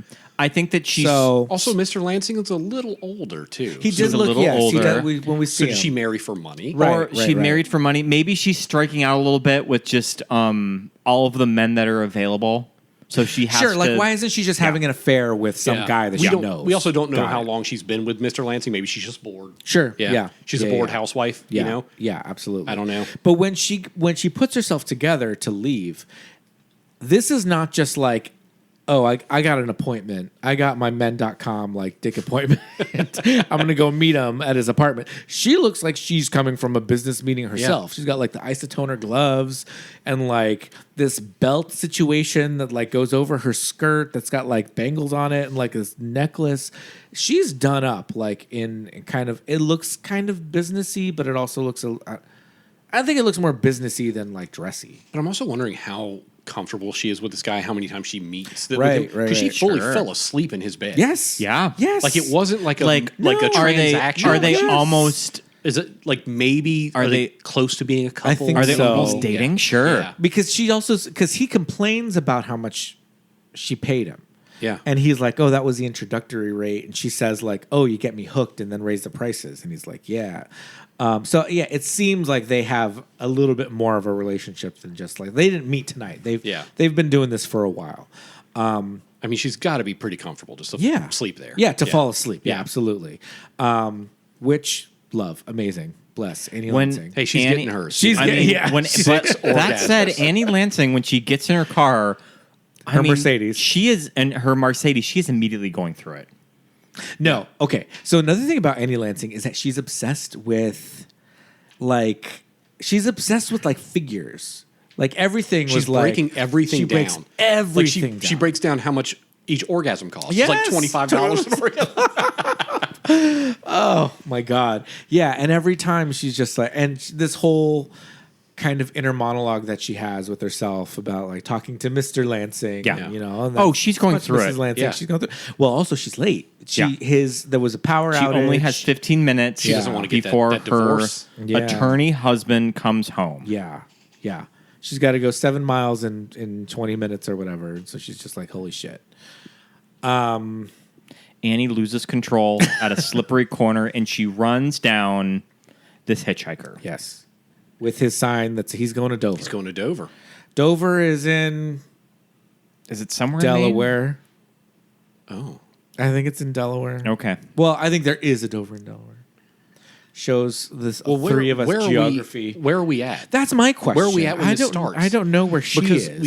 we can't do the typical Stephen King. Oh, it's in Maine. I mean, Yeah. I because looked. the first segment we're in like Arizona. So Yeah, I yeah. did look up that these scenes were shot in Maine. okay, Okay. But there is a Dover in Delaware. That's the first one that comes up. But there's also one in New Jersey, New Hampshire. A lot of Dovers. That's it. And then I think there's one in like the UK. But yeah, he's going to Dover. from wherever they are. And yeah, she is smoking, and I think she either drops her cigarette or she ashes on the leather, and she's just like, "Oh fuck." Yeah, and she's going through that little monologue with herself about how much it's going to cost to replace the leather. To replace the leather. Crunching those Yep, numbers again. Yep. And that's when she loses control. And it seems it's late at night and it seems a little misty. So the ground looks a little misty, a little wet. So she does lose control. And she hits the sky, but it's an empty highway and she's just like, fuck. But also, he was in the median. He was. He wasn't on the side of the road. He was in the median. He was fully in the Yeah. median. It is my worst nightmare driving around in LA of Hitting a homeless person. hitting a homeless person. Hitting any person. Hitting any person in general. Well, because Yeah. the streets are so populated here. Yeah. And like, Yeah. people are trying to beat lights crossing the Yep. street. It's rough. People in Yeah. cars just being wild. Yeah, Yeah. it's crazy. But yeah, it's like she's in this mindset of like she's already trying to figure out an excuse. What if we get home at the same time? What am I going to say? Yeah. Who was I out with? What was I doing out? All this stuff. And then now she's fully run over and possibly, very likely, murdered someone, right? And she just makes this executive decision that she's going to take off and leaves as soon as like another car kind of rounds a corner. I love that she's just like, I can always turn myself in later. Later. Yeah. I just gotta get home and explain to Mr. Lansing Yeah. that I was coming back from a movie when I hit this homeless guy. Oh my God. But yeah, I love she's like, if you can't live with it, you could turn yourself in later. Well, she has that conversation. Can you live with this? Can you live with this? Can you Before she yeah. drives away. Yep. And then she sees the lights coming around the corner. She's like, Yeah. I can live with it. Yeah. And it's one of the lights is Stephen King in a big rig. Yeah. Yeah. And the other one, we don't know yet, but it's Mr. Lansing right behind her. Oh, that's supposed to be Mr. Lansing? Yeah. You see him when he Oh, pulls I don't into think the I knew house. that. Yeah, you never noticed it? I think only I ever- caught it on Yeah. this viewing. Okay. Oh, okay. And I was like, oh. Yeah. I don't remember when I caught it, but I feel like I Also- figured it out at some point. Is Stephen King a good actor? I do not know. It's tough because in this segment, he's Yeah. not that bad. No, yeah. But then when you see him in other stuff, you're Other like, stuff, oh, it's- he's just not good. Yeah, it's pretty bad. Like they're throwing him in. He's because he Yeah. created the source material. Yeah. And maybe that's somewhere in his contract. It's his, Sell you the rights for $1, but I got to be in this Yeah. movie. it's his Yeah. Hitchcock. It's Yeah. his Hitchcock like cameos. Yeah. Is that a whole thing where he sells all the rights to his movies for $1? No. What is did he it? Oh. What did he do for $1? He did something. There was something that he sold the rights off for like $1. Oh, Yeah, okay. there I was heard something. it was maybe it's just a rumor. Sure. But that's why there's so many King adaptations that he sells the rights Got it. for things to be adapted for $1. Oh. Is that an urban legend? Okay, look it up, Scott. What do you got? I'm seeing. I just did a Google search. I'm seeing in the late '70s, Stephen King had the idea of selling his short stories for $1 and a contract to let stories for his young $1. filmmakers make their own movies from his work. So Okay. All right. yeah. So short stories only. Yeah. Okay. But he's in this one, and like you said, it's all right. It's passable because he is worse in other adaptations. But when somebody asks what happened, he goes, "This guy got creamed." Looks like a black guy. All right. Looks like a black Yeah. guy. Yeah, that looks like a black guy. So, All right, if you got to put labels on it, I guess. The actor who plays the hitchhiker, stunt actor, stunt performer, and I guess I never really thought about it when I was a kid. You watch this shit as an adult. These stunts are insane. wild. These stunts are gnarly. I mean, he talks about how this just kind of gets a major cred in Yeah. the stunt community of, Yeah. Creepshow 2, Yeah. you're the hitchhiker, Yeah. that's the shit right there. But listeners, if you're Seinfeld fans, he's in 2 episodes of Seinfeld when George is in a book club and he didn't read Breakfast at Tiffany's. He is at the video store, tries to rent it, can't rent it. It's rented already. Looks in the computer at the video store that he does not work at, finds who rented it, goes to the guy's house, and asks him to watch the movie with him and his daughter. And it's the hitchhiker from And then Creepshow spills 2. grape juice all over his couch. Spills grape juice on the couch. And the daughter hates George so much. Hates George. It's funny. It's George man. is there eating their popcorn. Tell him to pipe down. I'm trying to watch this movie. You need to be quiet. Oh shit! Yeah, so good, so good. Good That episode. that is. We should find this actor's name, but okay. So the whole rest of this segment is Annie Lansing being haunted by this hitchhiker. He's in like her sunroof. Well, see, that was my question. Also, by the end of this segment, Yeah. I thought to myself, but it gets answered because Mr. Lansing sees the dead body, Right. But I was like, is this Annie? Did she actually murder someone and is now being haunted, or did she murder someone and is just going insane? Right. She can't live with it. Right. She can't live with it. Yeah, she's and she's just decided, going I insane. cannot. But then it kind of gets answered by Mr. Lansing finding Yeah. the Dover sign. Right, Which I kind right. of wish they wouldn't have done, because then Yes. you struggle with this. Is it real, or was she Right. did she go insane? Because in the other two, it's like with Chief Woodenhead, it's like it's Chief Woodenhead. Yeah. Like this is a wooden statue murdering people, and in the Raft, it's like we don't know like We don't know where what it this thing came is. from. Is you it an know, alien? Is yeah. And in this one, it's like Yeah. that kind of does get answered. Yeah. Like there she is in the car. I wish it would have been left a little bit ambiguous. ambiguous. You know? Does she That kill would've been herself great. because she went crazy? Yeah. Yeah. Would you yeah. get that whenever Mr. Lansing come home, he opens a thing, you see all the exhaust come out, you're like, Yeah. oh, she just killed herself. Yeah. Yeah, she couldn't Yeah. handle it. Yeah. Yeah. But then the sign's there, so you're like, oh, was it a Oh, ghost? so I guess, Yeah. yeah. And okay, so this actor, Tom Wright, who is the hitchhiker, he gets more and more Fucked up. disgusting As it goes on. Every time Yeah. we see him. Every time Every we see time. He's more mangled. Yeah, and the makeup is so crazy. What are you doing, lady? Thanks. Thanks for the ride. And when she finally gets to the garage, it is so disgusting. Well, it's little more than I mean, I know it's a person with makeup on, Yeah, but it's a little yeah. more than like a skeleton Yeah. covered in like Yeah, goo. Yeah. But what gets me is that every time when he falls out, the tongue comes out. Tongue, yeah. Just this wriggling tongue. Yeah. I think what gets me is when the car's driving through the woods Oh my god! And he's Yeah. like hanging on and to he's the side hanging of onto it. the side of the car. That's some top-notch stunt work right Yeah. there. Or there's shots of him like on the front, like on the Yeah. grill, like Holding hanging onto on, the grill. holding Yeah. on. Fuck, man, Yeah. that looks so And dangerous. she's going downhill. It's Yeah. got to be like 30 miles per hour at Yes. least, if not faster. I'm just like, this looks so dangerous. This is Okay, a person. Billy, I have to send Clearly. you. I have to send you a picture that I sent to our friend Ashley from Keep It Weird this week. Is it Timmy? Timothy Chalamet and his. I mean, is he That's going? good. Is he going to the Met Ball? Is he I don't wearing know. the red? He's wearing the red scarf. And it's a halter top. Yeah. yeah. It's you the Met Gala. should post that for reference. I'll post Yeah, this we- as we- reference, but there We're was gonna have to. there was a tweet this week that was Timothy Chalamet looking like Chalamet. he just cheated on his husband and ran over a hitchhiker in Creepshow 2. Hashtag thanks for the ride, lady. Yeah.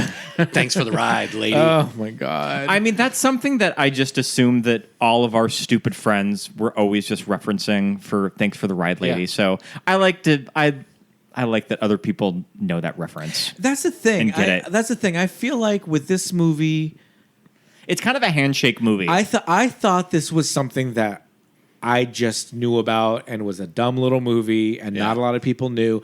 And then thanks for the ride, lady, and Timothy Chalamet looking like Annie Lansing, and like we've posted images on the podcast of Deke and Randy and like get huge response from people.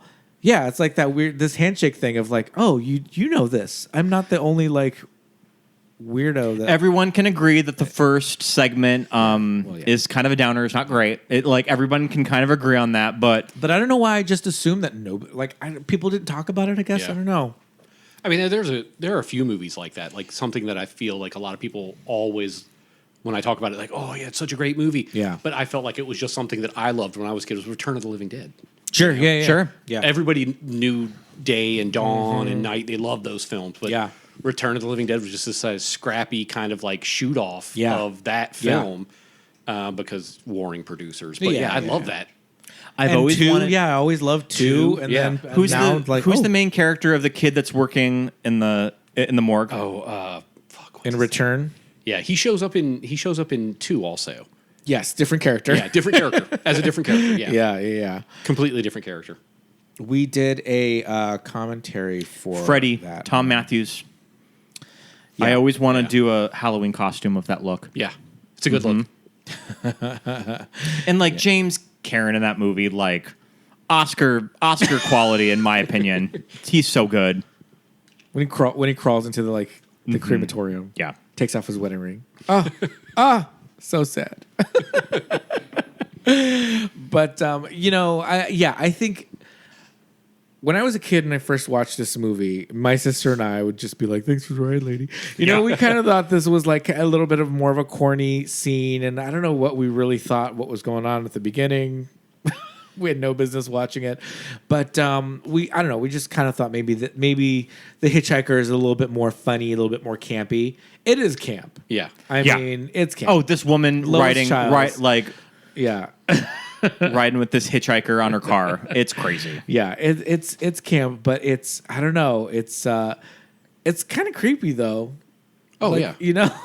Well, because kind of now when you walk about it, you think of stuff like white privilege of that, Yeah. this lady fully could have probably gotten away with it. Sure. If she just would have driven off. Like Yeah. hitting this black hitchhiker, she's going to, That is more than likely homeless. Yeah, And sure. her husband's a lawyer. Yeah, Yeah. she would have gotten Like away she with would have this, gotten for sure. off, but I kind of love that she gets her comeuppance. Yeah, and that's the thing too. It's like on the one hand, it's like, well, she's cheating on her husband, big deal. But it's like, she murdered someone and drove away. That's the reason that she's getting that she's getting punished. Doesn't have anything really to do with the adultery. Yeah, yeah. That's its own thing. She's like, I can say that I was hanging out with Trudy, and she's like, oh no, we're going to see Trudy later on this week, and I was like, have you ever met a Trudy before in your life? Is that an old lady name now? It's an extinct name. Trudy, I've never met a Trudy. short for Trudith. All I know is Trudy. Trudy played by Trudy from Mad Men. Oh, see, Yep. set in the 60s. Set in the 60s. Extinct name. Listeners, if you or someone you know is named Trudy, please let us know. We'd like to hear from the Yes, Trudys. especially please. if they are over a certain age. So, do you think that your favorite segment is this one, or is it the raft? Oh my God! How can Is I this choose? like the Sophie's Choice how of do Creepshow 2? How do I choose? Yeah, I think they're both fun for different reasons. my favorite is the raft. Yeah, I think it's the raft for I me. think, yeah, I It's the think raft. But this one is a banger, though. a close second. Yeah. A close second. Yeah. What do we think of kind of the epilogue? Oh, yes. Okay. So all in between, Billy he picks up Venus flytrap bulbs because they eat meat. Yeah. They're carnivorous plant. Which, I mean, just go to Home Depot. But I think that's the beauty Yes, of this. If we're calling back to those old EC comics, it's like you used to see those ads for like X-ray vision glasses in the old comics. So that's kind of Get an old enough comic, there's a coupon for a monkey. You can get a monkey, A little monkey for like Fableman style. $20 or something. And I don't know. Can we research? Can we Google did Didn't, anyone ever get get a an monkey? actual monkey? Because they have the whole build a rocket out of household appliances, and it's just like a cardboard fort of a rocket or whatever. Sea monkeys, all that stuff. But there were ads for a full on monkey. I want to know if it was ever a thing. Okay, I'm doing a Google search. I'm seeing a little ad for Darling Pet Monkey. Darling. This squirrel monkey makes A an adorable squirrel pet and monkey. companion, almost human, with warm eyes. Your family will love it. These monkeys grow to be about 12 inches high, eat same What? food as you, even like lollipops. Simple to care Even for like and train. lollipops. Live delivery guaranteed, only $18.95. Express collect, shit. mail or check, money order for $18.95. Okay. I don't know about this ad. Eats the same food as you. Even likes lollipops. I need easy to care and somebody- train. I need somebody on TikTok my grandpa sent away $18.95 and Well, got this monkey. We have to get. I we like have how to they put in there live delivery. Live We delivery. have to get guaranteed. Well, we have to get Steven Spielberg on the podcast if all of that shit in the Fablemans is right, because they had a Fablemans. monkey. They bought a monkey in the Fablemans. Yeah, maybe they got it from a comic book. $18.95 for a monkey, though. It's a pretty good deal. And like, what do we think this is? The early 60s? Yeah, that's Yeah, That's I what, think so. what is that equal to now? Like $70? I don't know. There's a whole article in like NPR about All right, getting live monkeys. We'll read about that later, listeners. We'll follow up on the live monkeys. But where was I going? But I'm sure that you could probably get a live monkey from the back of a Creepshow so he gets these Venus flytrap bulbs, like you Yes, said. And that's something yeah. that you could order from the back of a comic book. Because like I said, you can get yourself to like Lowe's or whatever and just buy like a bucket of, not a bucket, but a thing of Venus flytraps. Anyway, so the bullies, like the way this head bully is drawn is insane. He looks like a grown man. He looks like a trucker. He's also got dark circles Yeah, around his eyes. Yeah, the model on his face is just so interesting. They've got these like dark like shadows around his eyes. Now, was he really tired because he just finished the graveyard shift at the grocery store? Yeah. Or Yeah. was he into heavy metal and he was wearing makeup? Like, He'd just driven like cross country, like delivering Yeah. like pallets. or Somebody's something. monkey. He's got spurs on his Yeah, the motorcycle spurs. boots, and so like they stop Billy. He like smashes a Venus flytrap bulb on the ground and like his boots. Billy kicks him in the balls, and they like bicycle chase ensues. And what are we, like in a junkyard? I Where think they end? we end in like a gravel pit Yeah, or something like that. Yeah. But he already has some Venus flytraps that he's like raised. Yeah. Which That was my question. Was this the newest Making addition more? to his Yeah, collection? yeah. And does he do this often? Does he like razz bullies to bring him out there To to bring feed them in his? yeah, I mean, you got to get his flytraps that big. Yeah. He's got to like feed him like he needs fresh bullies like every week. But yeah, and then the flytraps go on to like eat these bullies. Yeah. Fly traps with like the longest like teeth. Oh yeah, Like they're I've like ever seen. crazy Yeah. fangs. that, These things are just- like dragons. No, yeah, Yeah. yeah. They're like 30 feet high. Yeah. Easy. yeah.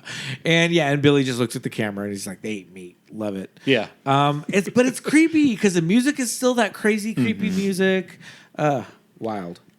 How about Tom Savini as the creep cackling in the back of this truck as he's like Driving where- miles down this as road. they're driving away, and he's like, is he throwing out He's throwing out the comics. the comics? To who? To who? I don't Just know. on the But I love Empty how road. how long the shot holds because you can see the truck go a really long way. Well, You see it's- the truck disappear. Yeah. Yeah. It's the credits are rolling, and it's just a long highway going away from the camera into the horizon, and the camera stays on. And you're just like, okay, so we're going to fade to black soon. Nope. It's still driving away Never. kind of slowly. He's cackling. slowly, yeah. And then the truck goes behind like a building or goes around the curve. Yeah. And I'm like, all right, fade to black. Nope. Nope. Still just a long shot on this road. Yeah. So I love it. I'm seeing something interesting on Wikipedia as per our conversation with Lisa Wilcox earlier tonight, and we were talking about it earlier that there is a post-credit scene that I did not yes. know about this movie. I was gonna ask that if you the had following this. text appears: juvenile delinquency Delinquency. is a product of pent-up frustration, stored up resentments, and bottled up fears. It is not the product of cartoons and captions, but the comics are handy, obvious, uncomplicated scapegoats. If the adults who crusade against them would only get as steamed up over basic causes of delinquency as parental ignorance, indifference, and cruelty, they might discover that comic books are no more a menace than Treasure Island or Jack the Giant Killer. I love Yep. that. Yeah. That's so good. Yeah. Kind of a mic drop. And I feel like I only saw that quote this time. I didn't even 'Cause I was- know Did it you was actually there. watch it as your? I Did did. you actually see it as okay? Yeah, I didn't even watched know it it and I was was like, there. "Oh, what a great!" Yeah, I was hoping you Yeah. had that because it's such a great quote. Yeah, so good. Yeah. No, I've seen this movie a million times. Well, I'm Never just so caught it. used to the music playing over the credits. I know Yeah. what's happening. I just let it roll and I don't pay attention. Yeah. But I was sitting there like paying attention to everything Yeah. this watch through, and I was like, "Oh, See, I Did not notice this. I even caught that it was Mr. Lansing, but I didn't know that there was a post-credits scene. I think just turn it off because it is such a slow burn of like all right, they're not taking the camera off this. There's this another- shot. This is over. There's another fun Easter egg at the very beginning of the movie. Did you catch it? I don't know. The comic book that the creeper throws out Mm-hmm. is the cover from the end of the first movie.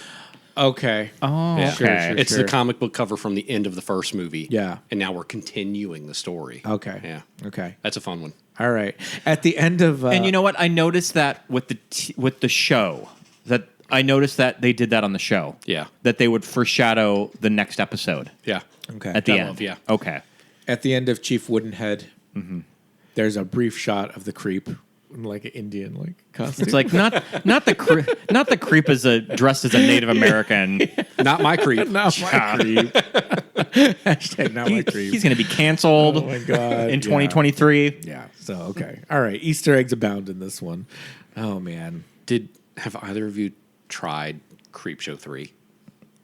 Oh gosh. When did Creepshow 3 come out? Creepshow 3 came out in 2006. Ooh. And it has no connection to If Romero or I'm- Steven. you just told me the year and I can. And we said no thanks. No thanks. I have not either. I have heard it is terrible. Okay. Isn't that so funny when looking through streaming now? Just because we just got Shudder and AMC Plus, and that when you just look at the years of movies, I can just immediately know by the release date and just by looking at the title of, oh, I'm not watching that. Yeah. Like if it was like 1970s through 80s, like and maybe the 90s, I'm all in. But if I don't know. There's like an era of early 2000s horror where it's like, I've seen this movie so many times. I think I'm good. Yeah. Totally. Oh man, Creepshow 3 does not look. Oh, no. No, this No, looks. don't this do is it. No good. I just wanted to know if you've ever done it. I've never done it. I'll never do it. It looks Yeah. terrible. Maybe one day if I feel like I really hate myself, Yeah. I'll watch Creepshow 3. Or if there's absolutely nothing else to watch. Yeah. Totally. Oof. If the well has run dry on horror, I will maybe watch Creepshow 3. Oh my God! But- all the user reviews on IMDb are all 1 star. Yeah, that's about right.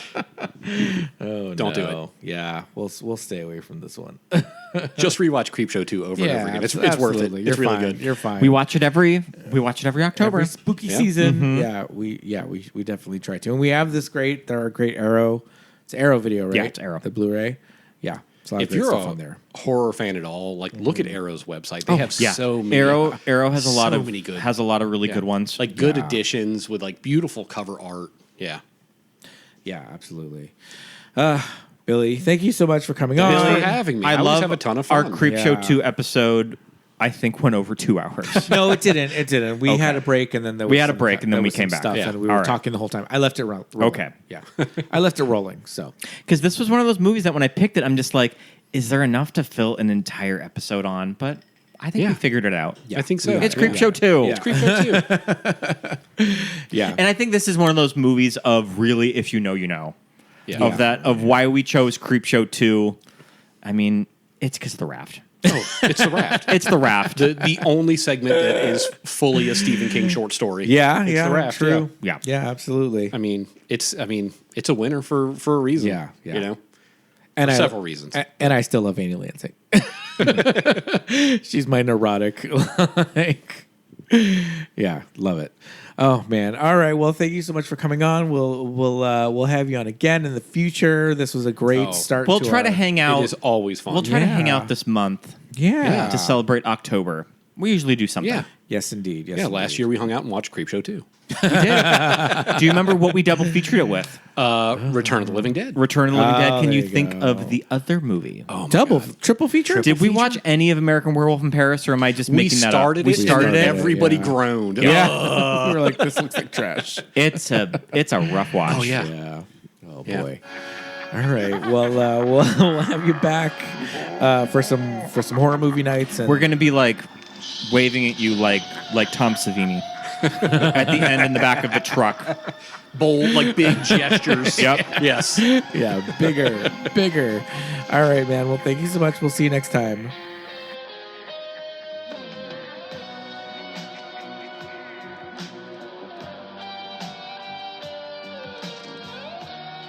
And thank you so much, listeners. Another fun episode, Creepshow 2. You guys, we love this one. Seek it out. We promise you will not be disappointed if you haven't seen it before. And if you have, thanks for coming back and revisiting it with us.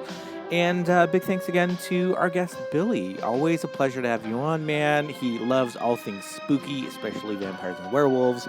And, it is always fun to talk to Stephen King with a spooky, ooky buddy like Billy. But, I think it's just about that time for some Patreon shout-outs. We want to give a great big hello and thank you to all of our wonderful active patrons, including Tammy, Roberto, Brett, Tren, Daisy, Kelly, Chrissy, Stephen, Jake, Desiree, Laura, Thomas, Lori, Brenna, Jessa Rabbit, Lawrence, Alexis, Thomas, Millie, Ted, Benny, Jermel, Melanie, Susan, JJ, Amy, Shelby, Jamie, Drew, Genevieve, Dawn, Joshua, Emma, Melly, Aaron, Jessica, Nick and Shannon, Christine, and finally Rufino. You guys, thank you so much for being patrons. Head over to patreon.com/moviesthatmadeusgay for all of our supplemental and bonus features. We've got over 30 Watch With Us commentary tracks where we show you how to sync up an audio track that we have recorded to go along with the movie so that you can watch the movie with us while we're gabbing over what's going on. And it syncs up, and it's really cool when you sync it up. It's actually really fun. I love it. Or you can just listen to the tracks as a bonus episode the way you normally listen to our podcast, but it's fun either way. We are also going to be covering television shows on the Patreon, so head over to Patreon for that. Right now we have Pete and Pete. We are working on some more fun additions coming up. We've got a fun Halloween episode that we're working on right this very minute, and that should be up anytime now. And we're going to be working on TV because TV had a lot to do with who we are, and there's a lot of great episodes out there for us to take care of. If you have any suggestions for Watch With Us commentary tracks or TV shows that you'd like us to review, drop us a line. We're active on Instagram, and our email is moviesthatmadeusgay@gmail.com. So yeah, check out our Patreon for that. And we cannot thank you enough for all of your donations that go directly to keeping this podcast up and running every week, every Friday, like clockwork, ad-free. For your listening pleasure, so check it out. We'd also love it if you would rate, review, and subscribe to the podcast.